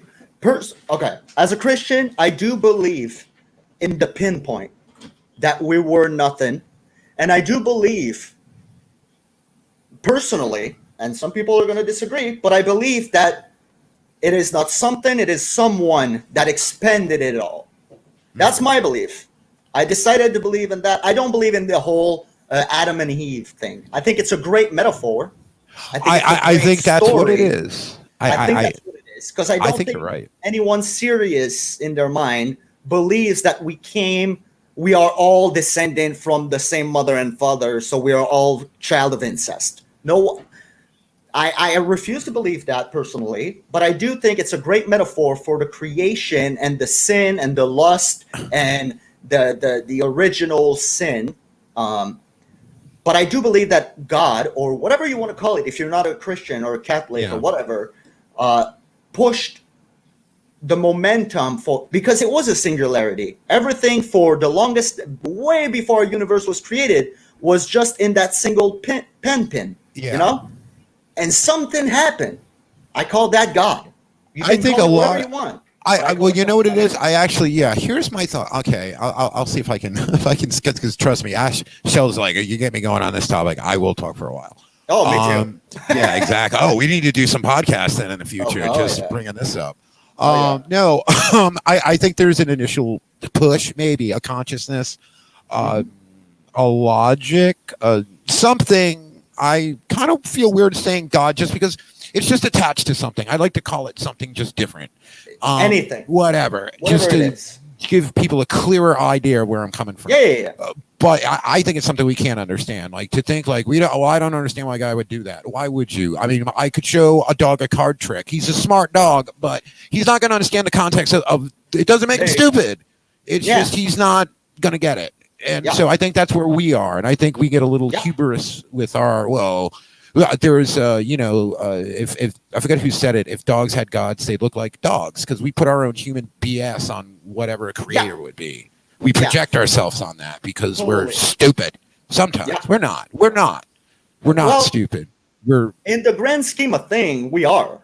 I mean, even the relative, I guess. I mean, we're capable of a lot of stuff. We will always be the apex of the planet Earth. Oh, here, yeah. But I think in the grand scheme of thing, I think we're probably not even close to the middle of the food chain when it comes to any cells or any living organism, whether you want to call it extraterrestrial being or just an organism.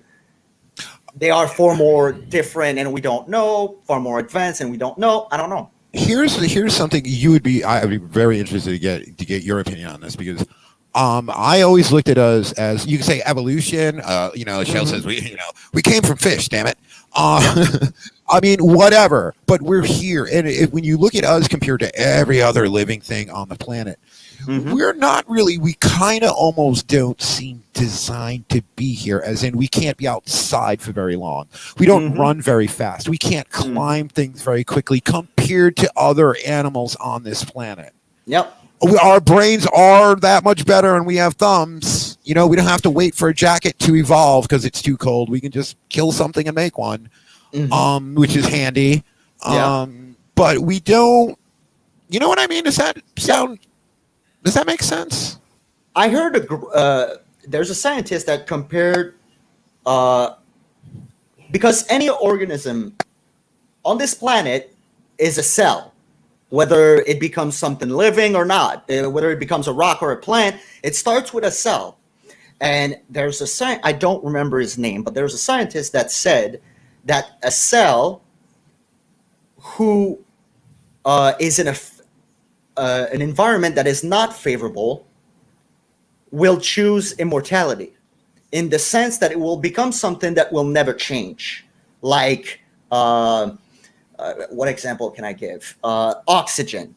It's never going to change to something else. And a cell that is in a favorable place will choose to create a legacy, in the sense that it will evolve. So if you're in a favorable place, you evolve. If you're not, you don't. Yeah. And that brings me to what you're saying, is the fact that and I do believe in evolution. I do believe that we came from the monkey, which is extremely close to us. And we evolved because we were in a favorable habitat. Yeah. And we evolved from there. If we were not in a favorable habitat, which if you look at the Neanderthal, if you look at all the other form because Neanderthal were there at the same time as Homo sapiens at some point in our history. But one of them ended up not going forward and evolving, and the other one became us. Yes, they did. They did well, they didn't coexist because they weren't at the same place in the world. And Neanderthal and rival anyway, right? Were they rival?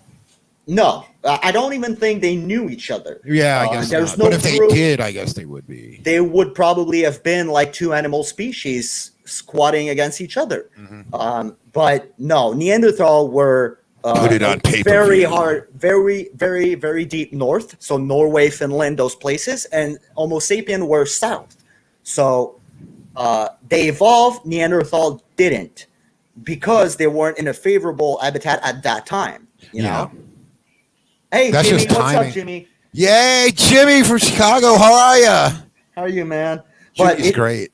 Yeah.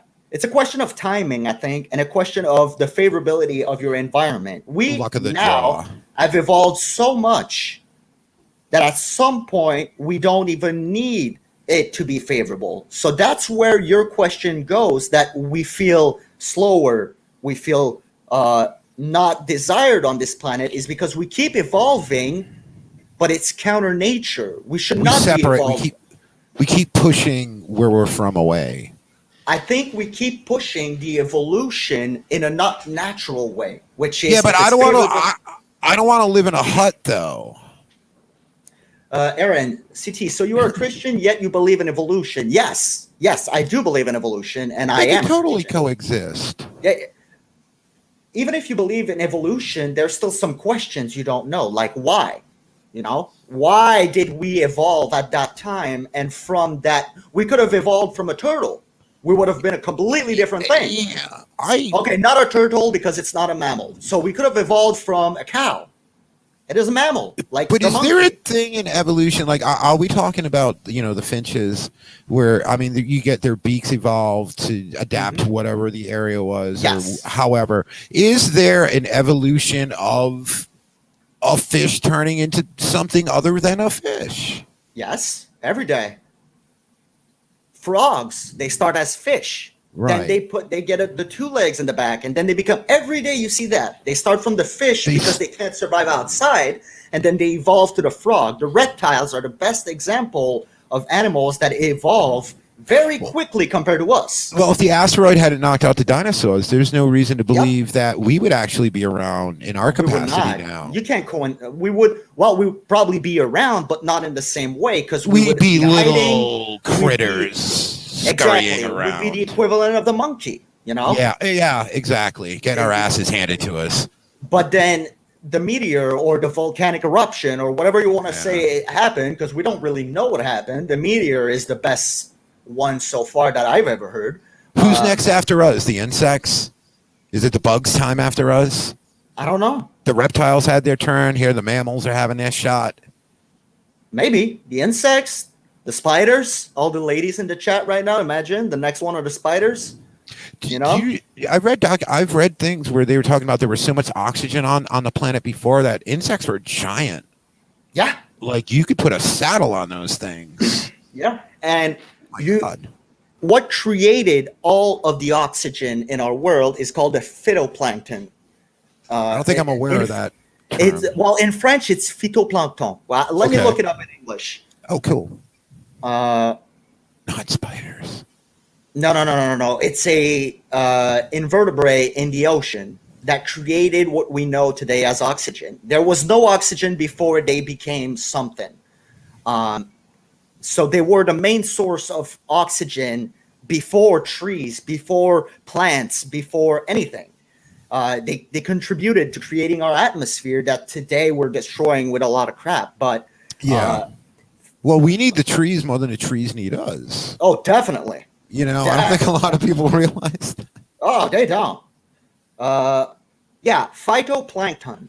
Phytoplankton.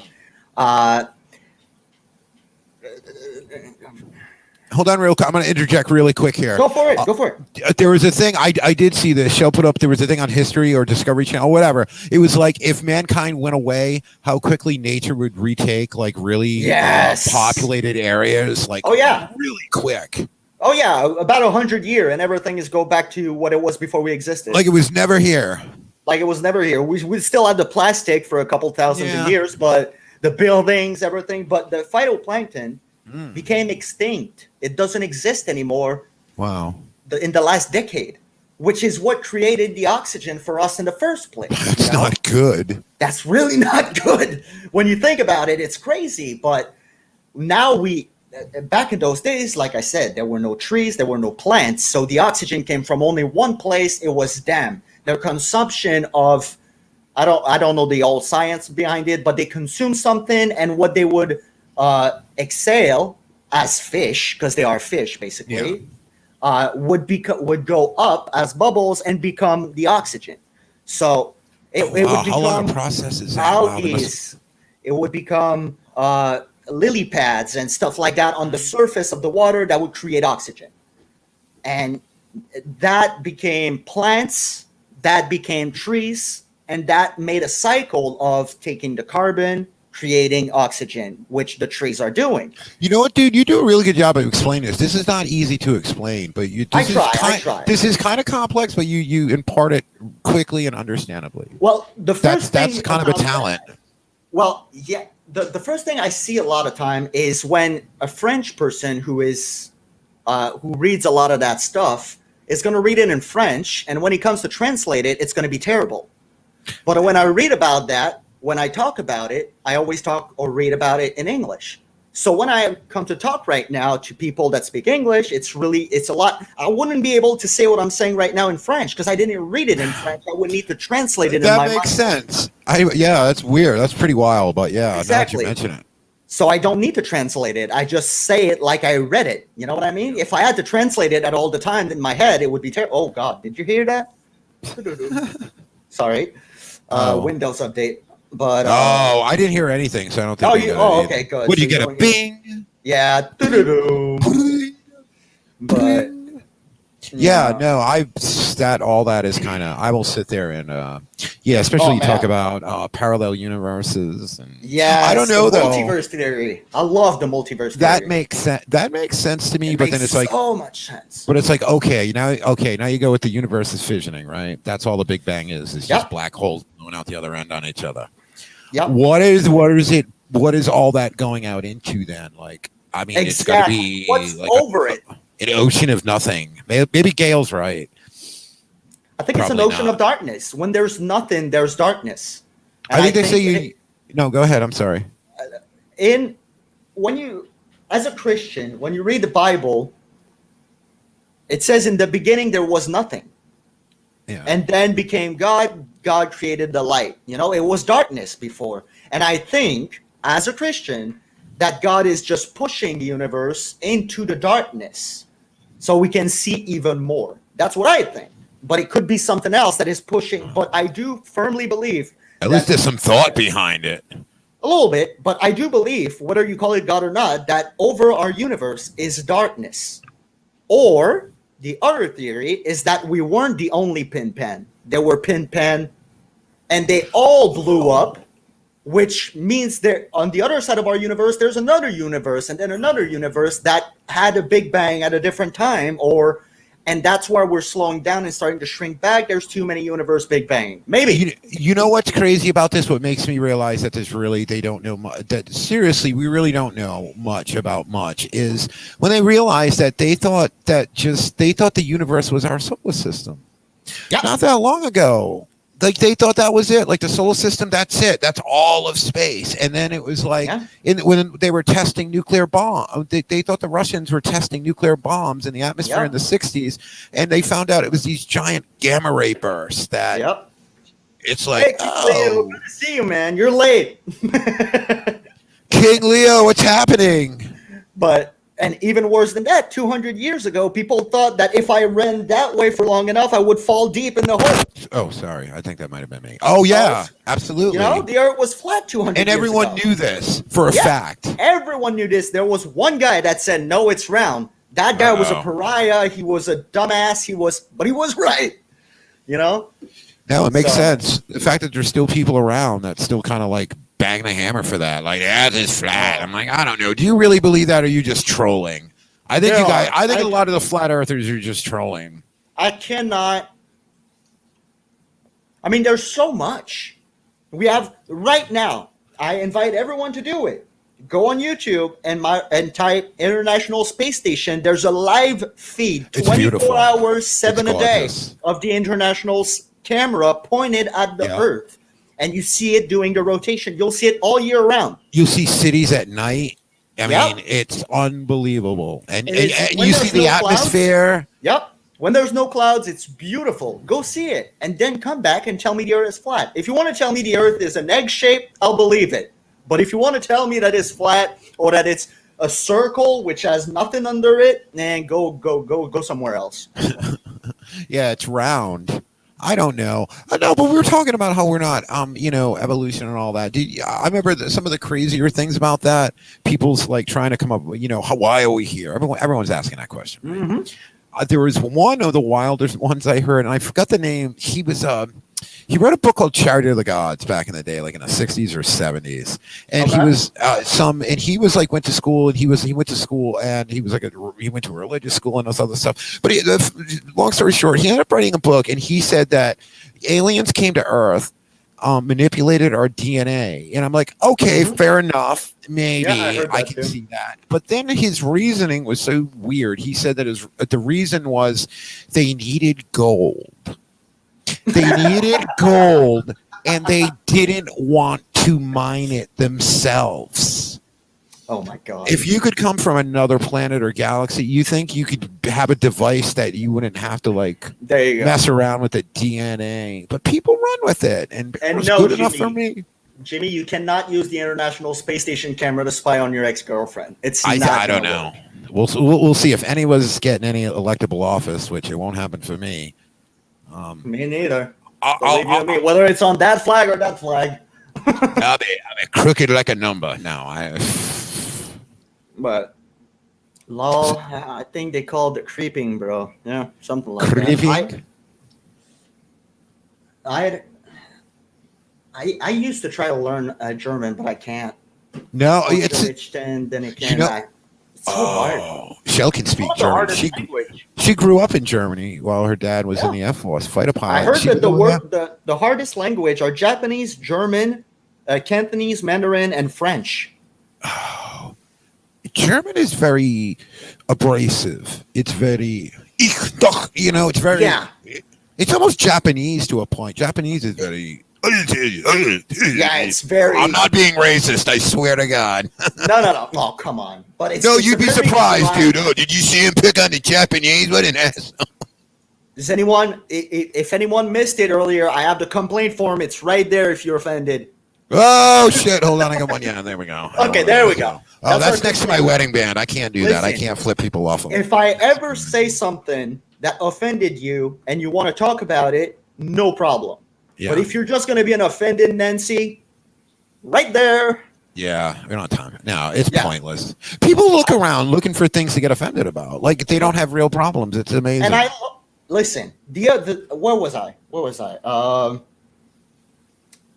I was at a dinner, and it was a lot of friends. We were playing poker afterwards. I play poker twice a month, and with my friends, with friends, not a casino or anything. But no, any type of what type of game?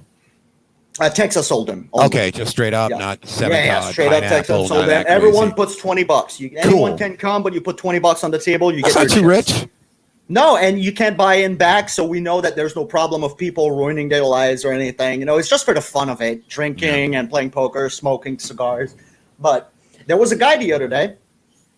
He was black, and I don't know how I said that.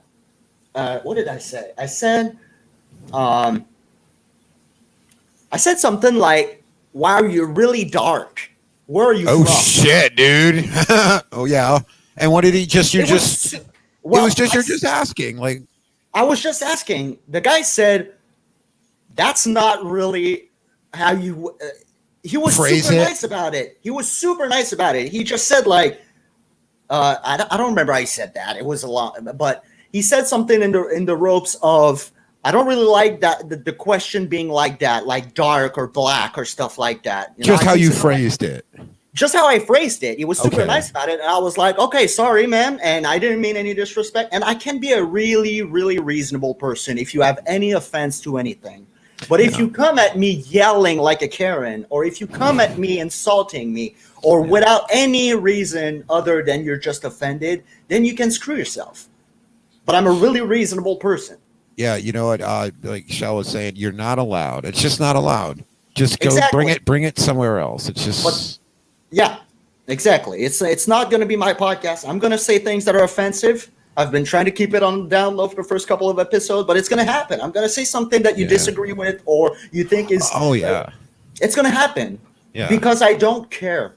I'm not trying to insult anyone. I'm not trying to disrespect anyone, and I would never. So now that you know that, if you feel offended, I'm sorry. Yeah, get out early. I am. Yeah, get out early if you're. You know what though? It is. I don't understand. That's the whole point, especially the format that you're going with, like the long form like this to talk. Mm-hmm. That whole point of that is this is what gets me about like news, cable news, and I'm trying not to get too far off the main topic. But cable news is they talk about news 24 hours. They don't drill down on anything for more than 3 minutes.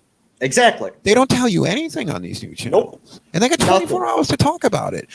Radio, they don't tell you about news. They hammer the same crap on it. You don't need information. But this kind of format talking, you have to allow for people to get offended. But as long as the atmosphere is conductive to that, and you're not, people realize you're not trying to shock. You're not coming from a bad place. You're coming from, hey, I'm just trying to figure out like everybody else. Hey, I'm just an asshole. I'm sorry. Yeah, I'm going to screw up every once in a while. Sorry. Exactly. My name is Canadian Trash. It's not Care Bear. You know? I got no good reason to stream. Who the hell's listening to me for? There you go. So, Kat, don't be. Canadian is such a great guy. So Kat was kidding. She was just joking, Shelly. It's Justin's channel of I'm always right. Bang, bang, bang. Yeah, exactly. And sometimes it's just ignorance. It's not the fact that I want to be offensive or that I want to be disrespectful. Maybe I just don't know.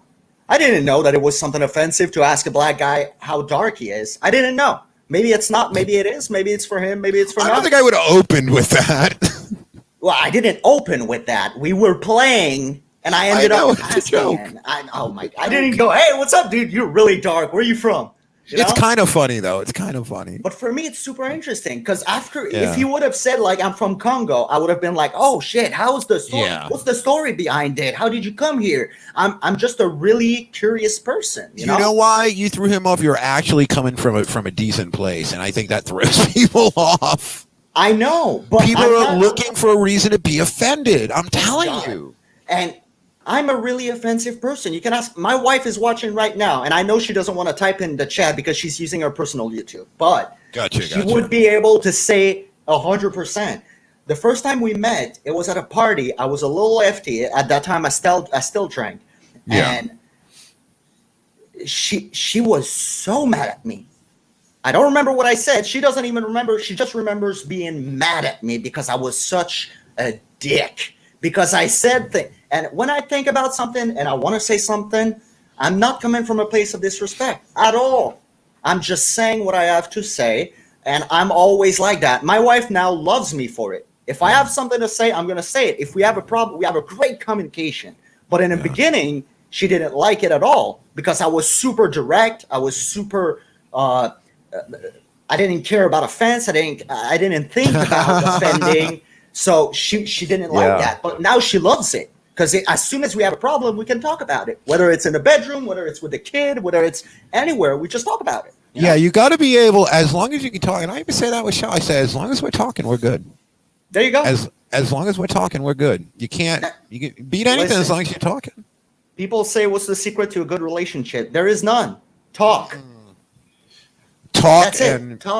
And I don't know, just find, I don't know, like Shell and I hit it off. We just come from things, the same place on so many things. Listen, it's sometimes you can wild. have so much in common, and sometimes you can have nothing in common. It doesn't matter. Me and my wife had blueprint.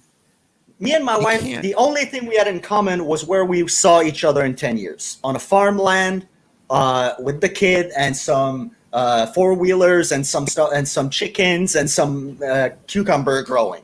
That's the only thing we had in common. She came from a different background. She never did drugs. She was a good student. We had nothing in common. But that doesn't mean anything. You just have to talk. That can be good though too, because you know what? You don't want to come from the same place on everything. Exactly.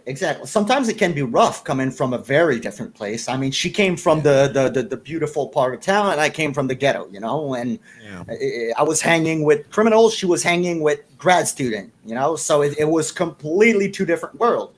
But you got to the point where you were able to, and you're a young guy. I'm not going to say how young. You're I'm 25. I'm 25. Yeah, I'm you're very young. Wicked young. Trust me, dude. I wish I had your mindset when I was 25. Believe me, I wish. A lot of people tell me that, and I grew up really fast, and it's in part because of my wife and my daughter, and the other part is just I love information. Yeah, I'm not a super intelligent guy, but I love to hear about anything, whether it's about history, whether it's about science, whether it's about cultures, whether it's about, I just love it. So I don't know. It's a blend of things. They don't see guys say that, but when you actually do, they don't. Then they go ape. Then it's like offensive, and there's a lot of guy that says you need communication, and they're terrible at it. And I'm good at communicating what I think. I'm not good at communicating emotions. Do not ask me to talk about my emotions. I am the worst. You can ask Shell. I use words. I mean where I come from, wherever, Northeast, everything's a little rough, quicker up there, a little, and she's like, wow, you say a lot of borderline vulgar things. I'm like, that's just conversational. What are you talking about? There you go. But I mean, also I wasn't, you got to learn to, I think what you're saying is with communication, you got to respond and not react. Exactly. I think that's what she's saying right there. And I'm really not a guy who reacts, and that sometimes pisses my wife off because sometimes she gets really mad and I'm also mad, but I don't react the madness or the anger anymore. Yeah. So she's like, aren't you mad? And I'm like, yeah, I'm super mad. But she's like, you don't look mad. And it pisses her off, I can get that though. I'm like, yeah, look mad at least. Give me that. Give me something to go off of. Exactly. But I'm not. So it kind of pisses her off sometimes. But oh, thank you, baby. You too, sweetie. You guys are cute. She is. She's great. Yeah. Give me a clue. Let me know. Wear a hat. I don't know. Exactly. Wear a pink carnation when you're angry. As much as I say everything I think, if I think something, I want to say it. And I always it became a problem, and I'm trying to learn to twist my tongue 7 times in my mouth before I say something sometimes. But on the emotion side, I'm terrible. I'm really bad at it. I don't know. I don't have it. I don't know. I just buried a lot of crap. Exactly. I bury my shit down there, and I don't want to think about it. Like, I have no problem going to bed sad or angry. Yeah. You know, I'm just going to bury it and not think about it when I wake up in the morning. My wife cannot go to bed and sleep if we didn't at least talk about why we were angry at each other, you know? I'm always ready to go to bed. I'm always ready to go to sleep. Oh, me too. Me too. I can sleep on anything. I slept in the street for 3 months. I was homeless, and I had no problem sleeping under a pine cone, you know? I'm like, I've been up for 3 hours. I'm going to take a nap for 20 minutes. This is ridiculous. You know what we should do, you and I, once? Yeah. I have an idea. Do you know the game Cards Against Humanity? Yes, not well, but I'm aware of it, I guess it's fair to say. There is a great version online, and we should set up a live stream where we play with the people in the chat, you and me. Cool. Like 5 or 6 people, and we play. It's so. Yeah. If you are under 18, if you are unoffended, do not come watch that stream. You're not going to like it. It's very offensive. It's very vulgar, but it's extremely funny. It's extremely funny. So I think we could have fun with that. Yeah, hell yeah. I just thought about that. If you're offended, you'll have nightmares and cry in your sleep. Oh, yeah. I remember I had a game which was kind of like that, but you had to, it was like, you know, you had to mime the word. What's the name of that game? Oh, wait a minute. The charades. Charades. Like two syllables sounds like. No, not even with sounds. It's only with mime. You had to gesture. Oh, just with mime. Oh, yeah. You wouldn't say sound. Yeah, you wouldn't give a sound. That's right. But you would say sounds like you could gesture. How many syllables? Yeah, you could do that. Yeah. So we know what we're talking about. Yeah. Okay. So it was like that, but it was extremely spicy. So it was like the card was saying blowjob. So you had to mime Damn. That. Exactly. So we were a group of friends, and we played that, and there was one in the group who was not laughing at all laughing. She hated it. Every time. What was the game? What was the game of rip-off of? What was the game of derivative of? Like charade, but it has another name. It's like gestures. Okay. Gestures. That's the game I'm thinking of. But it's the same thing, but very spicy. It was hilarious. We had a good time. We had fun because I'm not a shy person, but she hated it. So if you're like that girl, don't come to our Cards Against Humanity stream. You're gonna hate it. You got to be able to handle it. We're all adults, so we can tell a joke and handle it. It's okay. Listen, I'm a Christian. I'm gonna go to church on Sunday, and it's fine. Okay. Yeah. He'll forgive me. The big guy's gonna forgive me. That's right. Hey, yeah, it's not a big deal. I think if anything, you know, I think a God's got to have a sense of humor. Oh, definitely. I'm sure he has a sense of humor. I'm sure he does. I have no doubt about it. People. And that's why I never really liked the Catholic Church. They take it all too serious. Oh, it's way too. And I don't mean no disrespect. If you're a Catholic, fine. I respect you. We all both brother in God. But it's just the concept of the Catholic Church was always too serious and too dark for me, like almost gothic and stuff like that. Did you ever see the movie Dogma by Kevin Smith? Yes. That's a really good movie. And she said something to the effect, the character in there said something, you guys don't celebrate, you guys mourn your faith. Exactly. And I never liked that. Like, for me, God made us fine, but he made us so we can laugh. So he has to have a sense of humor, or we wouldn't be able to laugh. You know? You know how you said about the initial push to get everything going? That statement about God giving everything. Yeah. Do you think at that point, or are you of the opinion, I guess is a better way to phrase it, are you of the opinion that after the initial push that such a being, I know it may sound weird me putting it that way, but it makes me feel better, that's it, like they stand back after the push and go, let the cards fall where they may? Or is there a God of intervention who will smote your enemy, you know, or save Uncle Larry from cancer? Like, you know what I mean? Is there that element to it? Or is God in the breeze? Like, is he omnipresent? You know, that kind of like those. It's a kind of really, really good question, and I'm sure any Christian would have a different answer to that. To me, God had a plan in mind. He had an idea. Shit, I'm sorry. My Go for it. microphone's cracking. Yeah, There we fine. go. All right, it's all better now. I think God had a plan in mind, which included us, which included everything that has happened, and he just gave it the push. And then he's watching. And that's it. But he had a plan in mind. He created us for a reason. He made, for me, everything has a reason. Yeah. But I don't think he's every day, everywhere, and he can do anything at any time. I don't think God wants to intervene with anyone. I think God wants us to have faith in him, to Like love him. Free will. God gave us free will. There's a reason for that. Neither me, you, Shell, anybody in the chat, nobody's ever done anything that they didn't know they were doing. Exactly.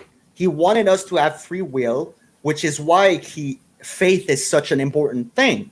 Yeah. You can choose to have faith and believe in him, or you can choose not to. And I don't think he would hate you for it. I think he would love you just as much. And I see God as a father to me. And like in the legit sense of a father. Like sometimes he's a little bit cringy. Sometimes he's disappointed in his child. Sometimes, but he still loves you at the end of the day, and he still wants your best. That's what God is to me. Yeah. I mean, this is certainly all conjecture on our part, for sure. Completely. That's what faith is. The word faith means that you cannot know. If you gave me the choice to know if God was real or not, I would not take it. Because that's the concept of faith. Is to not know, but still choose to believe. I think I'm personally in a place right now where I'm aware, like I never lost the idea. I've run through my mind, like maybe there is nothing. Maybe this is completely random. Oh, me too. And I think everyone has, right? Yeah. And then, it's like, oh, when I die, is my electricity still going to be, whatever energy is still left of me, is that still going to be my personality? Am I still going to like listen into the sun? I don't know. There you go. But, yeah, it's, I haven't lost an anchor to something like that, but I don't think I'll ever be tempted to go to any organized or any. I'm agnostic, I guess, is what I'm saying. I don't think anybody really knows what they're talking about. Look at VF. He doesn't go to church. VF never goes to church. VF has a Bible. That's it.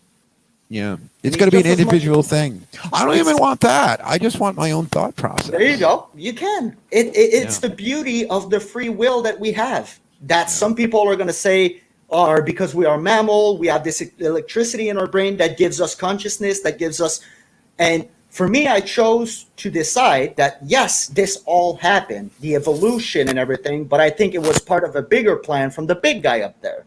Yeah. That's what I choose to believe in, but I don't want the certainty of God because that would take away the faith part of it. Yeah, it's like I said, people have been thinking about this for a long time before us, and they'll be thinking about it a long time after us. And that's why no, go ahead. Before even Christianity or anything like that was a thing, there was still a God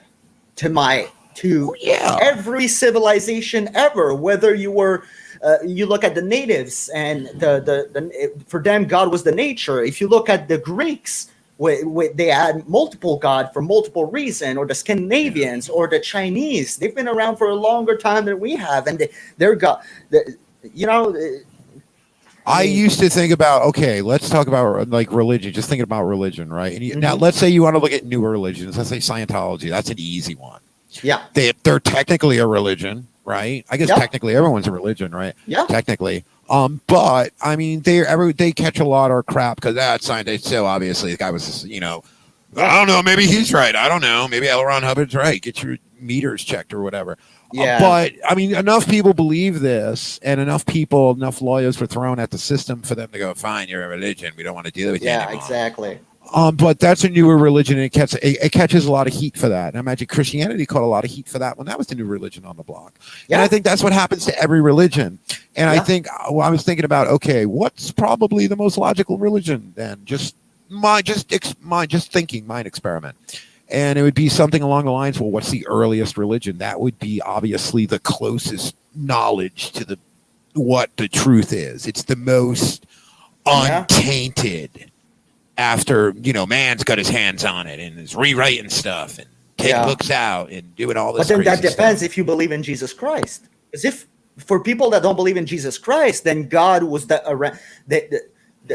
God is not the same one. If you believe in Jesus Christ, then the Christianity is the oldest one because it was from Jesus. Well, no, that's not true. Judaism was the oldest one. But it's a derived, it's a different thing. They don't believe, they believe in David. They don't believe in Jesus in the same way, but Jesus was a Jew. So was he right to be a Jew? But he then created Christianity.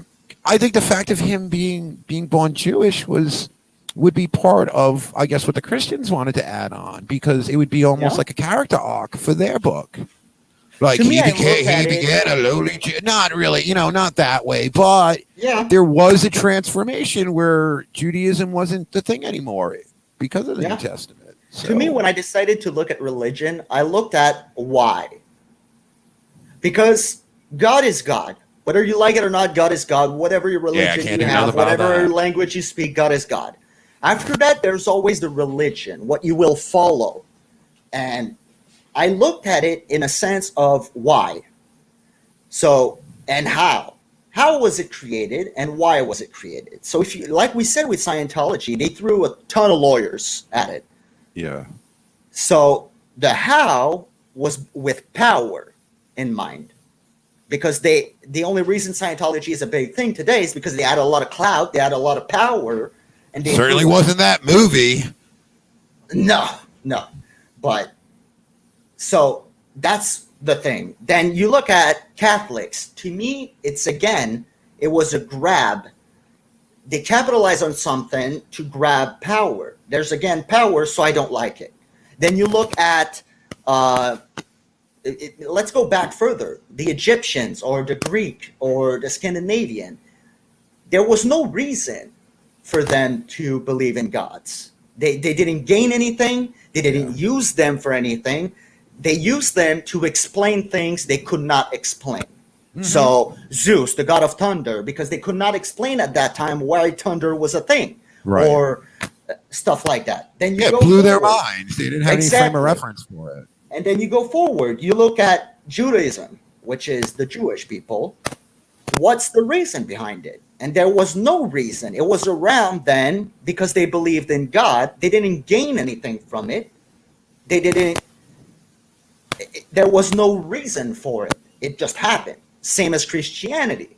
There was no reason for it. But if you look at the Catholic Church... Can I do one thing? I'm sorry. I really don't mean to cut you off, but I know my microphone is crackling. And what I want to do is... Take your time. I want to give everybody in the chat, please, turn down your microphone turn down your volume for 30 seconds. Because it could be loud. It's going to hurt. And I don't want to do this to anybody. So please, you are forewarned right now. Because I'm having such a great time. I want to keep talking, but the crackling is starting to come through. Well, while you do that, I'm going to go grab a drink real quick. All right. I apologize to anybody who's not turned their volume down now.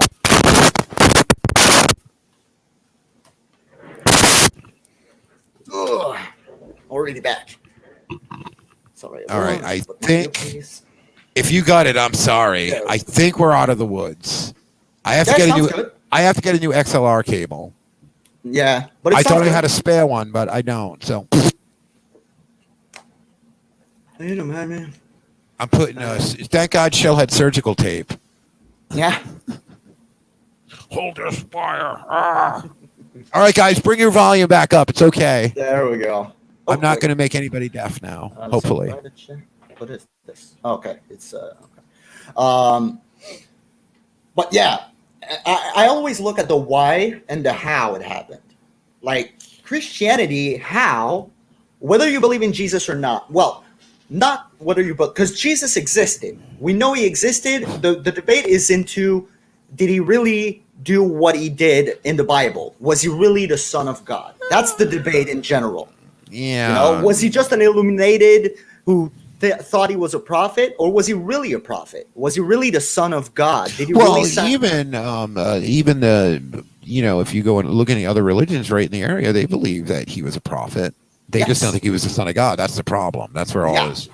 So that's why planes are going in at buildings. that time. He didn't gain anything. Quite the opposite. They were massacred. How did he do it? He did it with love, by talking to people. So whether you think Christianity, you're a Christian or not, you can say that Christianity wasn't created with bad intention and in a bad way. So I like it. If you look at Hinduism, same thing. It was not created with bad intention, and it was not created in a bad way. Same thing as Buddhism.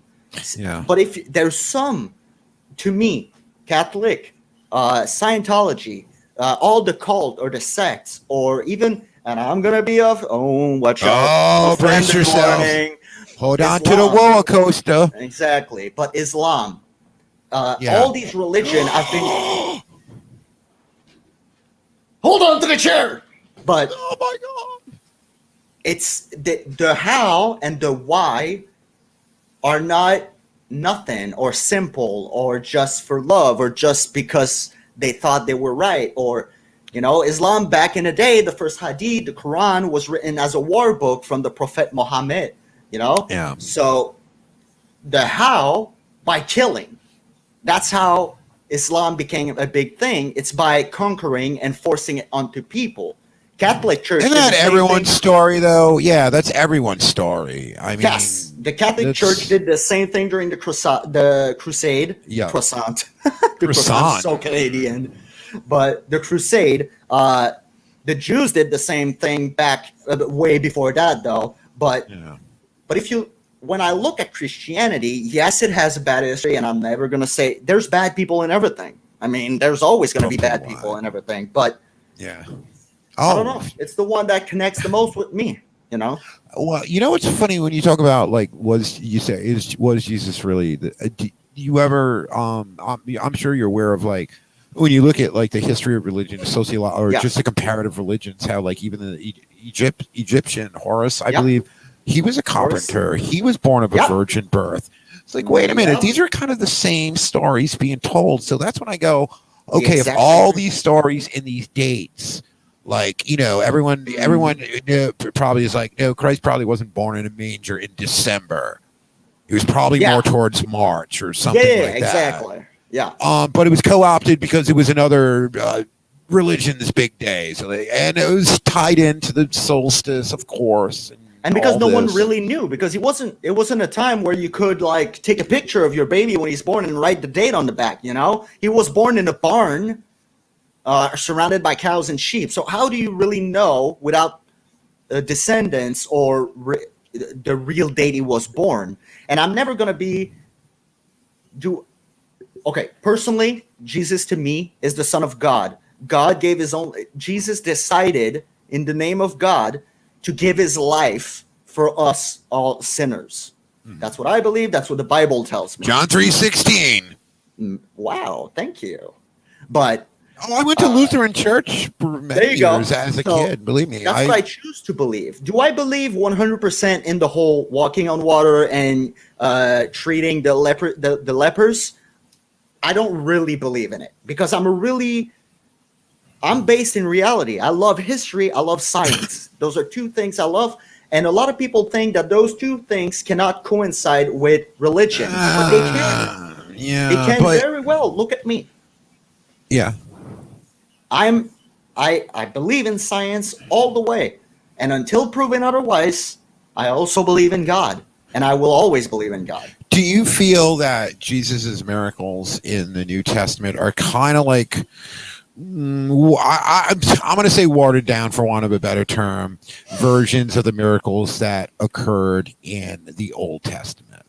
There wasn't any parting oceans anymore. There wasn't, you know what I'm saying? All these miraculous, a burning bush. Mm-hmm. Instead, it was, you know what I'm saying? They were still giant. They were still acts. They were still unbelievable acts, but healing people. It was almost like it was. I think there was a lot of unknown back in those days. Yes. So I could go to someone, touch your forehead, and tell you you're going to be cured in 3 days because you have a flu, and you end up being cured, and people think I'm a miracle worker, but you just system fought the flu, you know? So Yeah. I think there's a lot of unknown. Why the leper is a different thing is because it's not a curable disease. It's something that you die from, and it's extremely infectious, and so he would have caught it.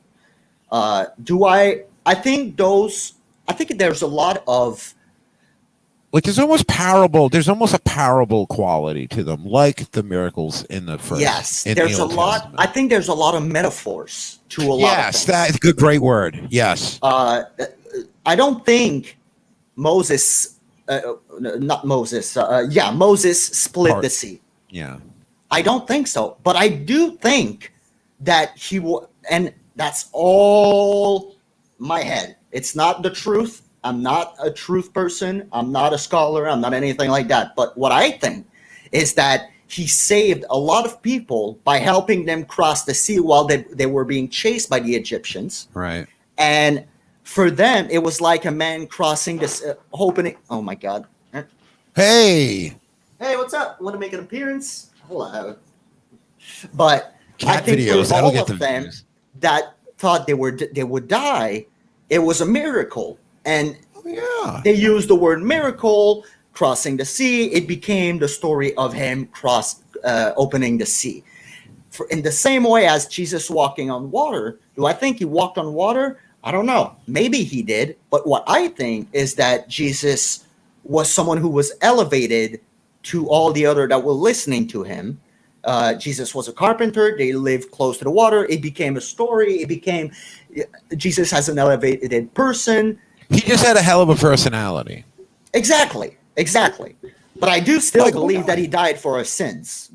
I'll always believe in that. And I think, to me, is Where I mean, this is only like two people I spoke with that I knew who were Jewish years ago. So I'm not even sure. I'm just going to paraphrase for sure. oh yeah, But it was something like the reason I asked them why, the whole, Jesus, why that was the reason why that they were just not having anything to do with Christianity whatsoever was because in their eyes, they viewed it at Jesus was a blood sacrifice and that their God would not need a blood sacrifice. Yeah. And I never thought of it like that before. I was like, that's interesting. Well, that's not what the Bible tells me. And I read the Bible, and the Bible tells me that he was killed because he was going against the popular belief of where he was. It's the literal interpretation I think gets people in trouble. First of all, it's impossible. Why? Yeah, well, 6,000 years old, right? The Earth. Oh my God. But, and Beverly, I'm really sorry to hear that. And I think I heard about that. And I hope to see you tomorrow with VF. We'll pray for you, and I'll pray for you, definitely. Beverly's fantastic. She's great. I know. Everyone's and cancer is such, no one deserves cancer. No one. Some people deserve to die, but no one deserves cancer. It's such a bad thing, and I'm really sorry to hear that. I hope everything gets well for you. Yeah, it's I knew somebody who died. I mean, everyone knows somebody who's had a I lost 2% to cancer, and I've got some great stories of people coming back from cancer. Oh, I know somebody who recovered just recently. Yeah. Yeah, exactly. Me too. Well, I have a friend who doesn't have it easy. It's his fourth. He keeps recovering. They keep putting him back. They say he's going to be okay, and a year later he has something else. It's his fourth one now. Is it? That's not fun. Yeah, I mean, medicine. Look at it this way: we're at the point where they are doing a lot of great things with medicine that would not have happened even 10, 15 years ago. I don't praise any, but I do believe in energy and element. With that, these gods utilizes this everything to create and heal, etc. Yes, some people call that aliens. Some people call it energy. Some people call it nature. Some people, whatever you want to call it. I call it God personally, but you can call it a spiritual power. You can call it a cosmic power. You can call it a power, period. This kind of feels like a 50 words for snow kind of deal. Like everyone's still talking about the same thing. Exactly. But we're just putting different labels on it. Exactly. Like there was don't mind it. People that want to go. I don't like churches. The church I go with my wife and my daughter, it's a small church. There's about 15 people. The guy is about my age, super young. We just talk about religion. We read scripture. Sometimes we sing, we play guitar, we play jazz and stuff like that. And it's really fun. I wouldn't go to a big church where they tell you what to do. Because what tells me what to do is the Bible and it's God. God's you going don't need to go anywhere. I mean, really, you don't. There's nothing there. I just go there because I have a lot of friends there. My wife loves to go there. My daughter was baptized there. It's just a really fun environment. But you do not need anything to believe in God. You need a King James Bible, and you're good.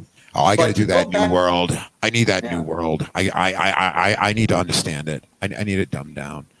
What? That they do that NIV, New International Version, where it's kind of like more plainly written. I have my grandmother's Bible, and my grandfather's watch, and she had one of those Bibles that were. It wasn't. It was. It was interpreted, but it was like more plainly. It didn't feel Shakespeare-y. Yeah. Well, to go back to that, the interpretation is the fact that Jesus, if I remember correctly, it's Sumerian, right? The language they spoke. The Dead Sea Scrolls. The Dead Sea Scrolls. The Dead Sea Scrolls. Back in those days, they would speak Sumerian, which is a dead language. Then it was translated to Latin, which is almost a dead language that no one uses. What's Aramaic? It was Aramaic. You're right, Aramaic. No, Sumerian. That's even older. But they spoke Aramaic, and then they spoke. The Bible was then translated to Latin. Which was then translated to English. So a lot of translation, a lot of hands. If I could, I would read the original one in Aramaic, but it's a dead language. You can't really learn that. Yeah, it's like reading a shorthand text. You'd be like handcuffed immediately. Exactly. So that's why I don't like churches or priests or cardinals or pope, because they have their own interpretation. I want to make my own. In my interpretation, there was a Big Bang. We came from the monkey. And some people are going to disagree with me. They're going to say, no, it was Adam and Eve. And fine, if you want to believe in that, I don't have any problem. We both believe in God.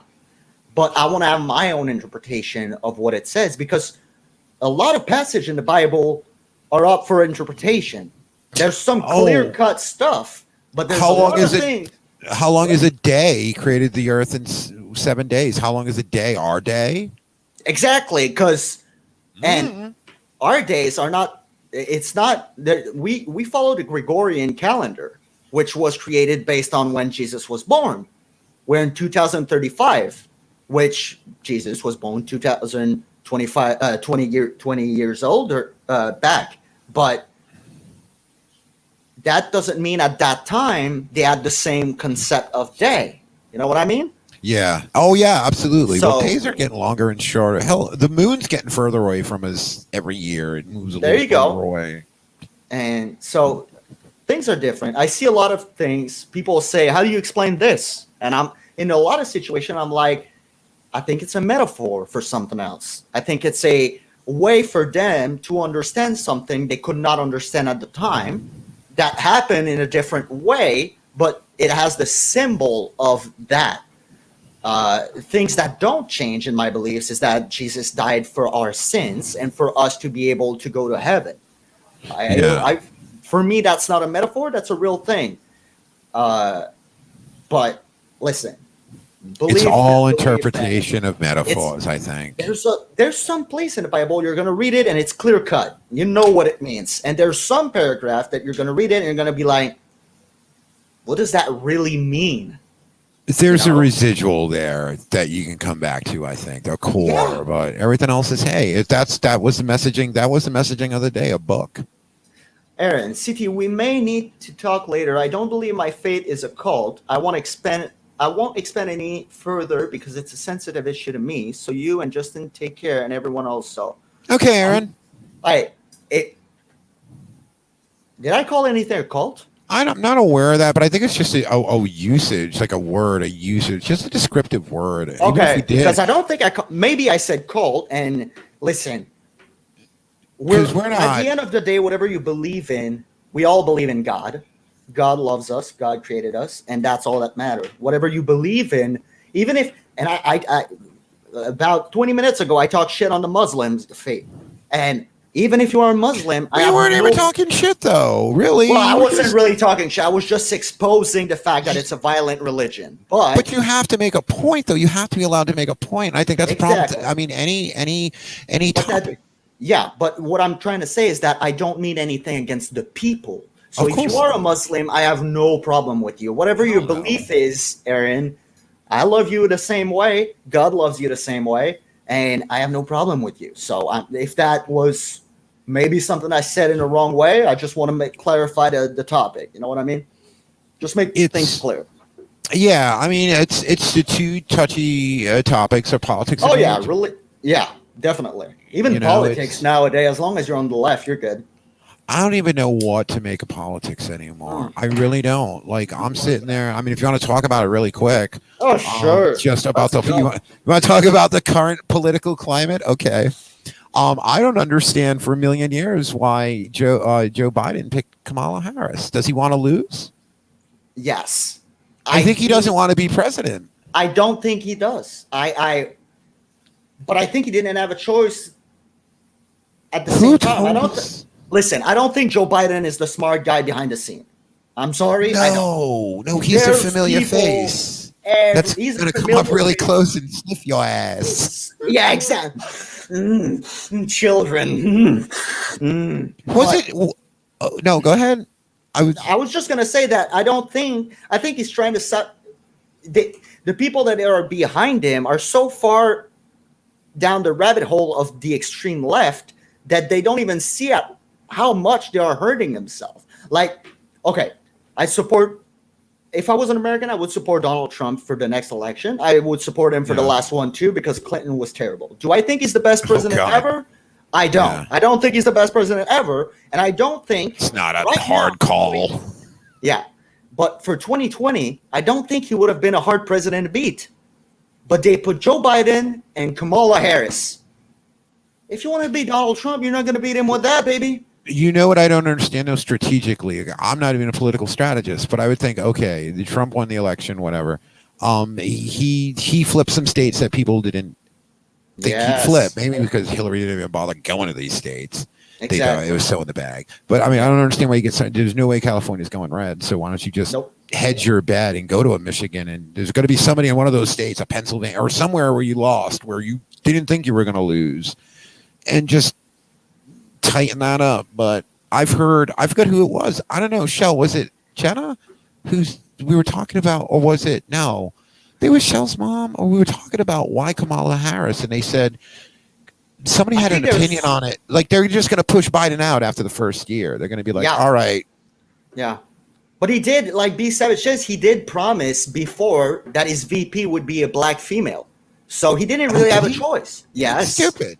Oh yeah, that is totally stupid. That's incredibly stupid. I've always been a person who everyone is a human to me. Everyone is a son of God to me. Whatever color, religion, belief, whatever. I don't give a shit. And I'm going to repeat it right here. And I don't like to swear, but I do not give a shit about your skin color. We are all humans. Yeah, got to get past that. I think everything should be based on the merit. If you are good, perfect. If you are bad, go away. Whatever I don't care. But I know the world isn't as black and white. Yeah. I know. But what I think is going on is that what the Republicans have in stupidity, the Democrats have in arrogance. Yeah. They are so full of themselves. They so think they are powerful. They so think that they are going to win that they're throwing anything and what the hell. The Republicans on the other side have the side of the not caring, stupidity, and the not the gross, how do you say that? Someone who doesn't have etiquette, someone who is not classy, someone who is not. Yeah, someone who's just they're uncouth. Yeah, exactly. They're gauche. Yeah, they're gauche. Yeah, which means left in French, by the way. I know that's not good. That's of the devil right there, being left-handed. You go to Catholic school, they'll rule your ass if you go. I know. I told you they broke my grandmother's finger. I told you last stream they broke my grandmother's finger because she was a lefty. They broke her. That's right. You did tell me that. They straight up broke her finger. Yeah, all of them. No. They broke those two, so she couldn't write for a while. She had to learn with the right hand. But So were you like lighting desks on fire in Catholic school? What? Oh, they slammed her desk against the wall in a Catholic school and it broke. They slammed it so hard against the wall. Unfortunately, Wow. Canadian, a lot of people aren't like that. Yeah, I know a lot of people aren't like that. I know there is people that hate you just for the basis of your skin color. The same way there's people that hate white people just because they're white. There's people that hate black people just because they're black. But I don't think that the Western civilization that we have today discriminates on color. There's always gonna be There's always going to be that redneck. There's always going to be that redneck. That or doesn't even like a from black all guy. sides. I mean, there's going to be Yes. people from all sides who are just going Yes. to just have a chip on their shoulder There's for bad whatever people reason. there's evil everywhere. Yeah, that's Whether good. you're- Yeah. And that's vilified freedom, put it that way. There's evil everywhere. There's no racism, there is evil. If you hate someone just because of the color of their skin, you're not racist, you are evil. And that's how I see it. And whether you're Is some religious of or that not, stupidity though? Can you hang stupidity on some of that there's definitely ignorance. instead of just evil? Like, is everybody feels that way just evil, or Well, is just some people just dumb no. and? I think it is from evil, whether you are evil or the people that raised you are evil. You Because gravitate towards it though. you gravitate towards it. I don't think, because a child isn't born evil. A child is born pure. Okay? You grow up. Have you ever heard of a child who was raised by normal parents who ate a 5-year-old who hated black people? No, No. because of they course are not. pure in heart. They have no evil. Unless the parents are evil, they are racist, they hate black people, the child is going to turn the same way. It's taught. It's taught. You're not born hating black people or Jews or Chinese No. people. Or It's a learned behavior. it's a Absolutely. learned behavior. You gravitate. Someone drags you into evil. That's how I see it. But if you look at the reality of the That's a good way to facts, put it. a lot of people say America is racist. That's a fun theory, but it's stupid because the wealthiest people and the people that succeed the most in America are Asians and Indians. Not a good racist country. And people say, well, they were never segregated. What? America Well, had what are you talking concentration about? camp against Asian people. They were segregated World War II. against World War II, and even before that, the railroads, they would kidnap Asian people from China, Oh, yeah. make them cross the Pacific, and work them to the bone until they died on the railroads. You know? You know what you say about World War II about the internment camps? I think it's called the McCarran Act. It's still on the books. Like, they can still Yeah. do that. Yeah. It's still on the books. The Supreme Yeah. Court won't touch it because Nope. it's a tripwires. It's just what? But it's still on the books. I don't know. And like what? 80 years ago, they passed the Geneva Convention for the gas stuff and the biological weapons and stuff like that. But Yeah, that, like anybody's we can't going to really touch. pay attention. Like anybody's going to pay Exactly. attention. Look at China. You know somebody. I'm sorry. Somebody was messing around with a lab somewhere. Yeah. Oh, You got there's enough always countries where they got money and enough crazy people in positions of power. Crazy stuff's going to happen. Did they try to clone a sheep? Remember Dolly? that. Dolly. There was a sheep they cloned. I don't know how Yes, long it lived. yes, Or they yes, yes. supposedly cloned. Maybe I Yes. should put it allegedly. Listen, Citation needed. North Korea has a Godzilla movie, but it's not called Godzilla. Pugasari! Yes, and they say that it's Kim Jong-un who created the movie. They also Yep. said that Kim Jong-il is the inventor of the hamburger. Really? You know, oh yeah. He North loves Korea, basketball too.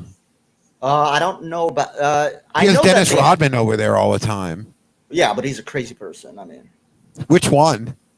yeah, I don't know. The worm, Dennis Rodman. Oh my God. Oh, he's crazy. He's in China. China. China. I love China. I love China. That's pretty good. Oh yeah, China. China. China. I got sent to the office in high school. The principal was my neighbor. Oh wow, that must be hot. Oh, your neighbor is the principal of your school. That's horrible. Oh my god, he would That's have horrible. What a my nightmare. principal would have so many eggs and toilet paper around his house. Oh god. Oh man, I was getting suspended by third grade. I was throwing my books down the sewer. I was. Oh yeah, me too. You want to know the best one? I got suspended 2 weeks before graduation because they didn't want me to have a graduation ceremony. They didn't want me there because they knew I would screw stuff. Yeah. So they suspended me 2 weeks before, so I could not attend graduation. They sent me by mail my certificate. Oh, that's harsh. That's cold. Oh yeah. Oh, they hated me, but I was terrible back in those days. I mean, if I had, I remember once it was my English teacher in high school, and she hated me, and I hated her. And I've had teachers like that. Yeah. I had like 3 months of detention. Every Friday after school, I had an hour of detention in her class. And once she had to leave for the bathroom, so I opened the closet where all the dictionaries, French and English, because in English class we have those French English dictionaries to learn. Mm-hmm. It was raining like crazy outside. I opened the window and I threw all of them down from the second floor outside in the water. Closed the cabinet and went back to my seat before she got back. When she got back, 2 days later, I heard about it.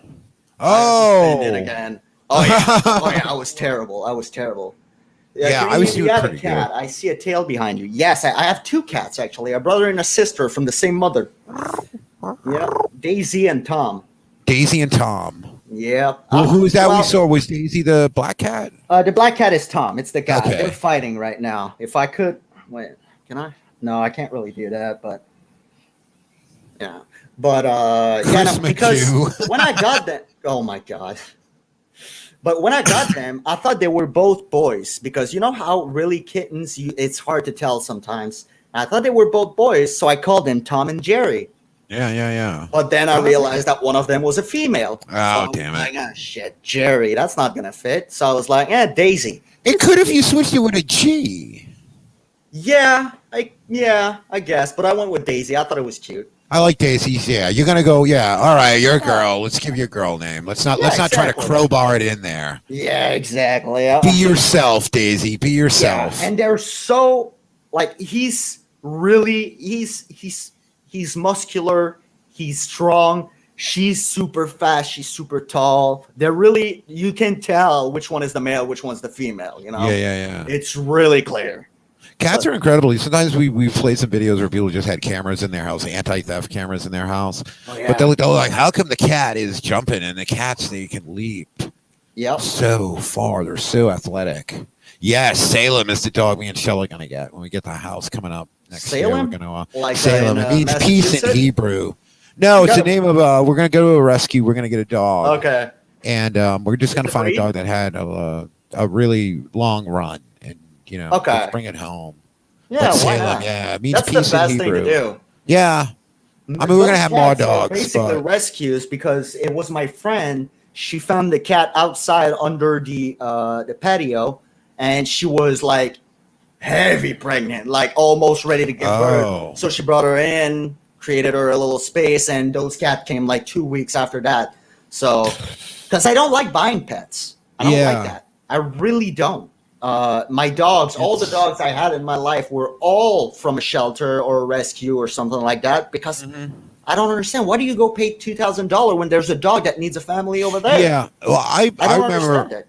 I don't know if you're old enough to remember, but I remember a time when you could go to the mall and buy a dog.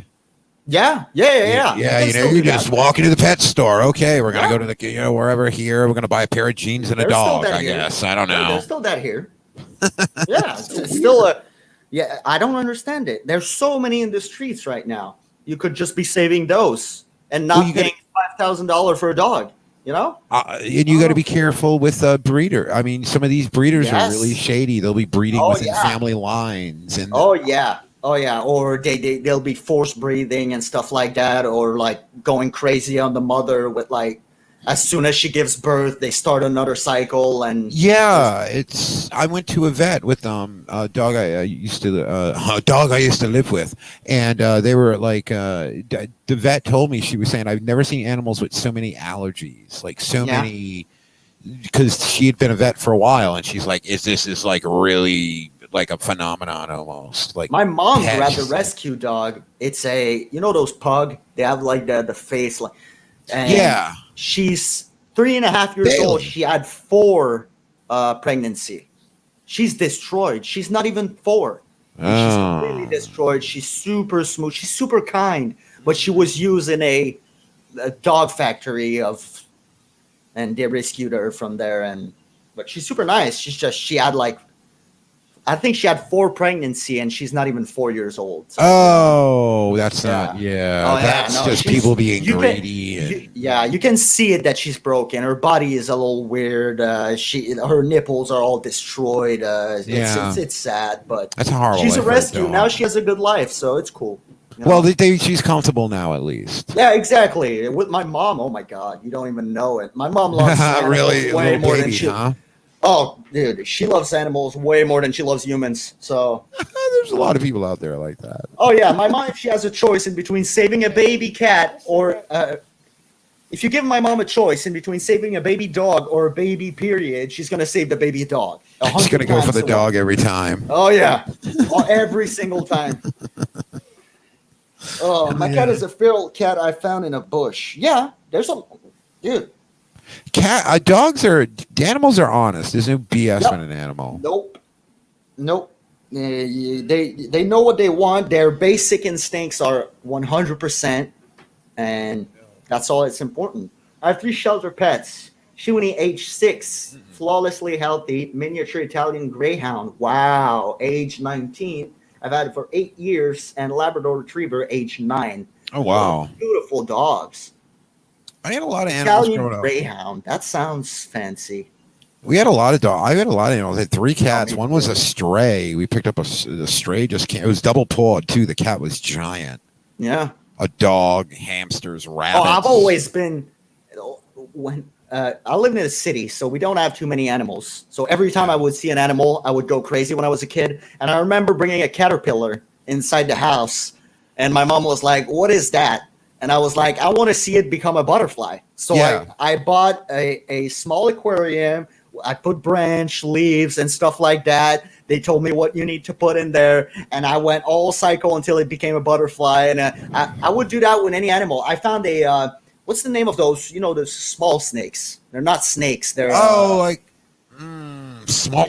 You mean like garden snakes? yeah, kind of like Excuse that. me. They're like black and they're not too big. They're Oh, not I mean or think anything. I want to say garden snakes, but I think there's Yeah, another they're word kind of for it. garden Maybe something snakes. And like I that. remember finding one, and I brought it home. My mom freaked out, but I had fun. It was on my hand, and I was playing with it. And we never kept that one, though. But I just love animals and stuff like that.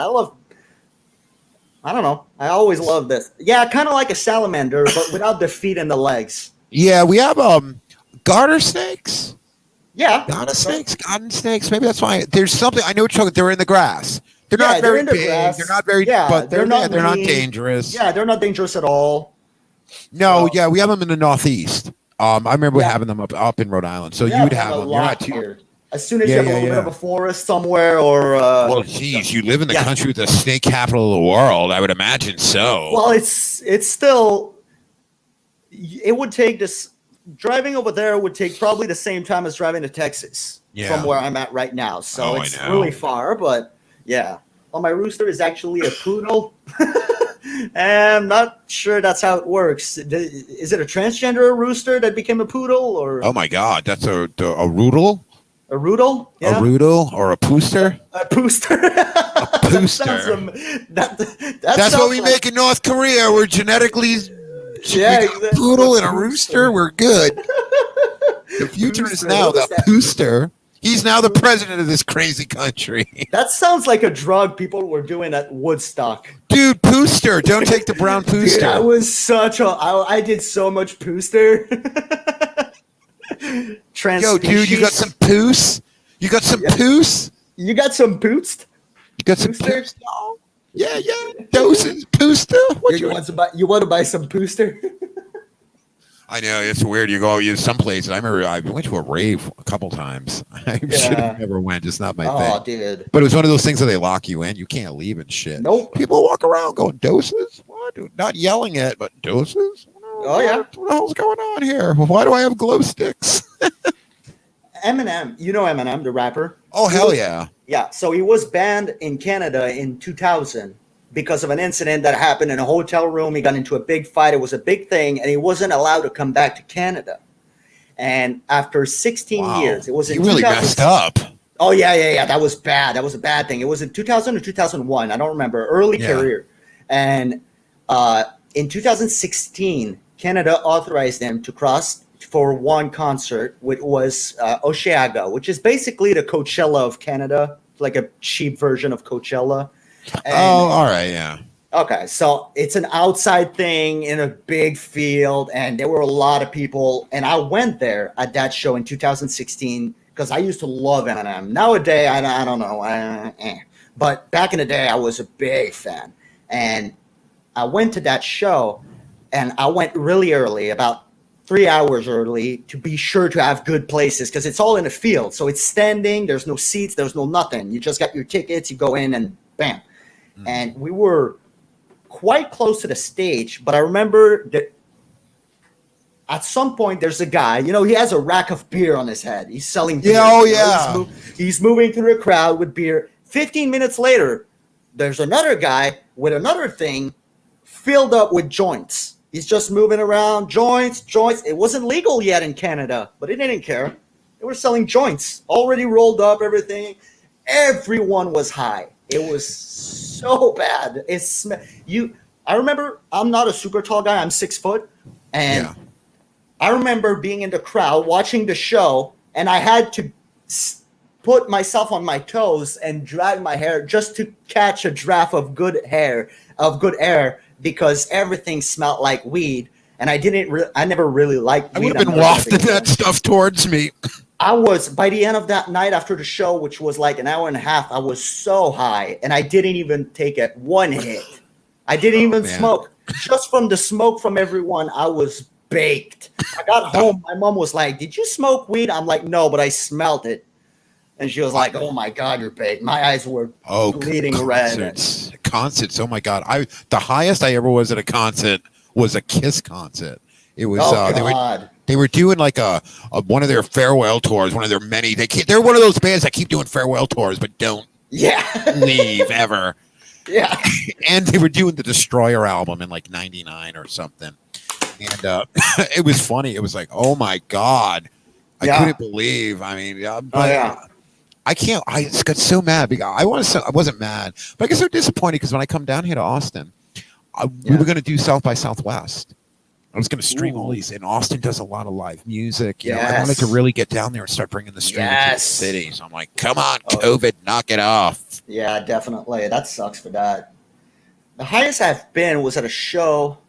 It was the Heavy MTL, they call it. It's it's in Montreal, but it's all heavy metal. It's only heavy metal. Okay. There was System of a Down that was there. Marilyn Manson. These are good names. Yeah. Oh, really, really good name. They book really good people. Marilyn Manson, and there was another really Slipknot was there. And there were others, but those were the main three. How many days was it? Was it one? How many days? It's 5 days. All right, I was gonna say, those are all 5 days. right but there. I went for only 1 day. I went only for Slipknot because I'm a big fan. I love Corey Taylor, great guy. Gotcha. And so I go there, with 6 of my friends, and one of them is big into drugs. All of us are not huge in drugs, I've never been huge. I tried a lot of stuff, but I've never been a fan of it, So we go there, and he's like, "This is the new thing. You guys need to try one." We're all taking one, and it was back when Molly was a new thing. Oh, I've done that. Yeah. Yeah, and Molly, go back 20 years, didn't exist. It was MDMA or mixed with ecstasy. E. Well, E is ecstasy, so it's not exactly. MDMA isn't that the same chemical, or is that a different? There's MDMA and ecstasy, but there's no ecstasy is not an MDMA. MDMA is. Okay, then I didn't. Still a chemical, but it's more pure than ecstasy. Ecstasy is cut with speed and. So I took like something that was a mix. I took something worse, actually. Then. Yeah. So Molly is a mix of everything. Go me. But they say they used to use that in couples therapy. MDMA, that chemical. Yeah. And they said that actually people were actually seeing some kind of benefit to it. Sigmund Freud, which is a great psychoanalyst, was all the time high on cocaine. Sigmund Freud was high on cocaine. Who the hell's listening to that dude? I'm gonna have to reread some of his stuff now. Oh yeah, he was all the time. Freud was coked out of his mind. Oh yeah, wow. Oh yeah. And there's a lot of people back in those days. But to go back to that show, and it's before the show starts, and he brought one pill for everyone, and I never did that. I did E, which is ecstasy. I did speed, MDMA, and stuff like that. But I never tried Molly, and I'm not big on drug. But back in those days, I was like, there's a situation where drugs can be fun. You know, I wouldn't do Molly at a pool party. You know, but at a no, you're not going to drive a bus on that stuff. There you go. But if I'm at a heavy metal show that I'm probably never going to go back ever again, might as well try it. I wouldn't do it you got nowadays. Nothing on your plate. You know exactly. I wouldn't do it today. Never. No, of course not. I wouldn't touch anything crazy again like that. Yeah, when I was 17, I don't care. So we all do it, and the show starts. I was high oh my God. I was so high. Everything felt weird. I was trying to bounce my head, but every time I bounced once, it felt like I bounced 3 times. So I don't know if I was going super fast or my brain was going super slow. Oh no. It wasn't bad, but it wasn't good either. Oh my God. Really, yeah, you don't want to play around with that stuff too much. Oh my God. It was so screwed. And all my friends were having fun and everything. And I was having fun. But at the same, and the problem with the chemical stuff, it's the next morning. You always feel terrible. Really? You were really, yeah. Oh God. Worse than any hangover you've ever had. Oh yeah, I would take a hangover over. That's saying something, right? I'd rather take a hangover over this. Because when you're on pills, you have reflexes in your body that are going off. You know, your nervous system acts in a different way. Yeah. So for me, my mouth was clicking, you know, I was clicking the mouth and I was biting the inner cheek, and I woke up and I was swollen in my cheek because I bit it so much. It was filled with scars, and my jaw was burning, and it was everything was terrible. I hated it. Shell said, I wish this was in school. This would help kids. She said, kids need to be introduced to an ER at an early age about drugs. Yeah. Bring them to I remember going on field trips, going to the police station, going to the library, going here, going there. Yeah.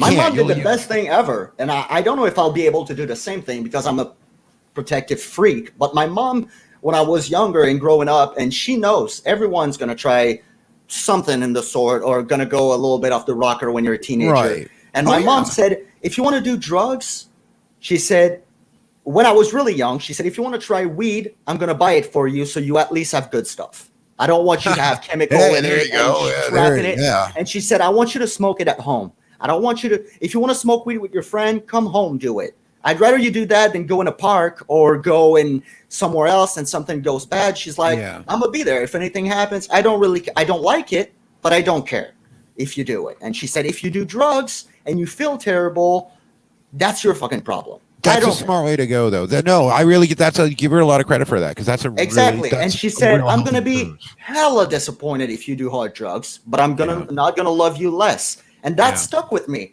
And I never felt like I had to do drugs just to piss off my mom because she didn't care. She was just going to be disappointed. I did them just as a curious teenager.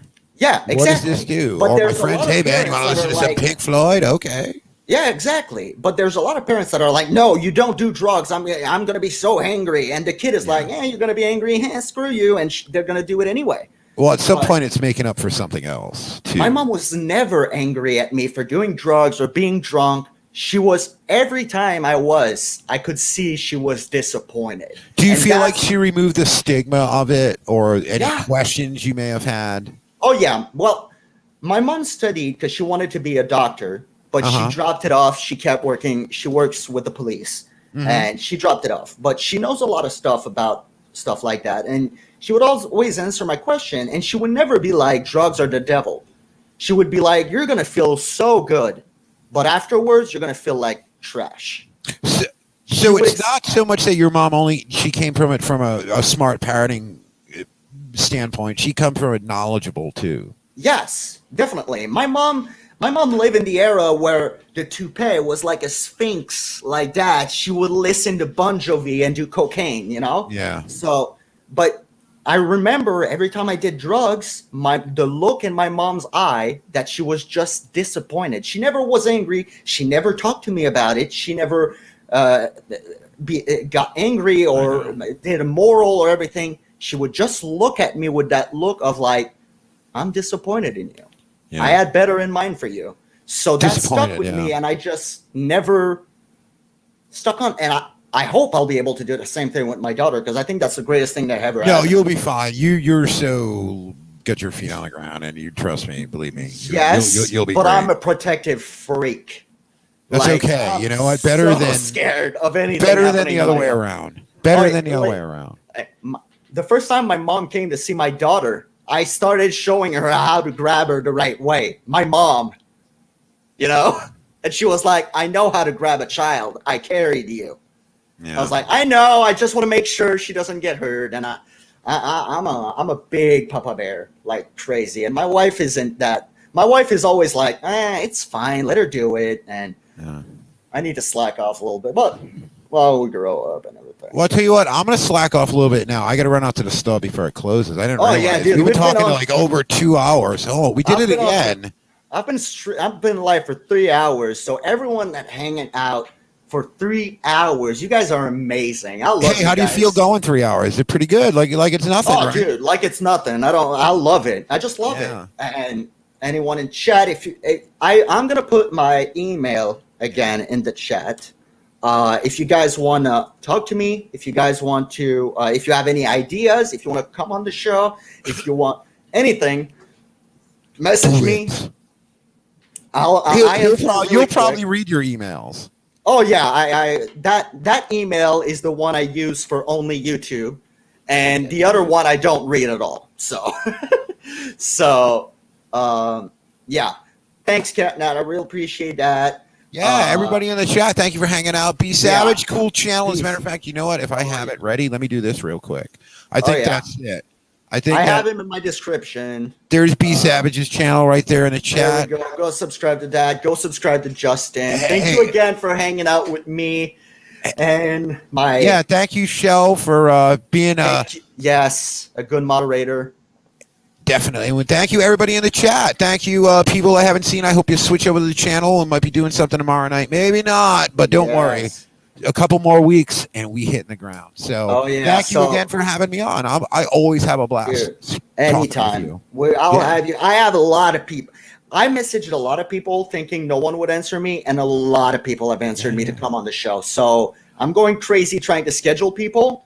But as soon as I have a hold, I'm putting you in. You're my side. You're my man. You know I love you, Justin. Sir. I love you, Shelly.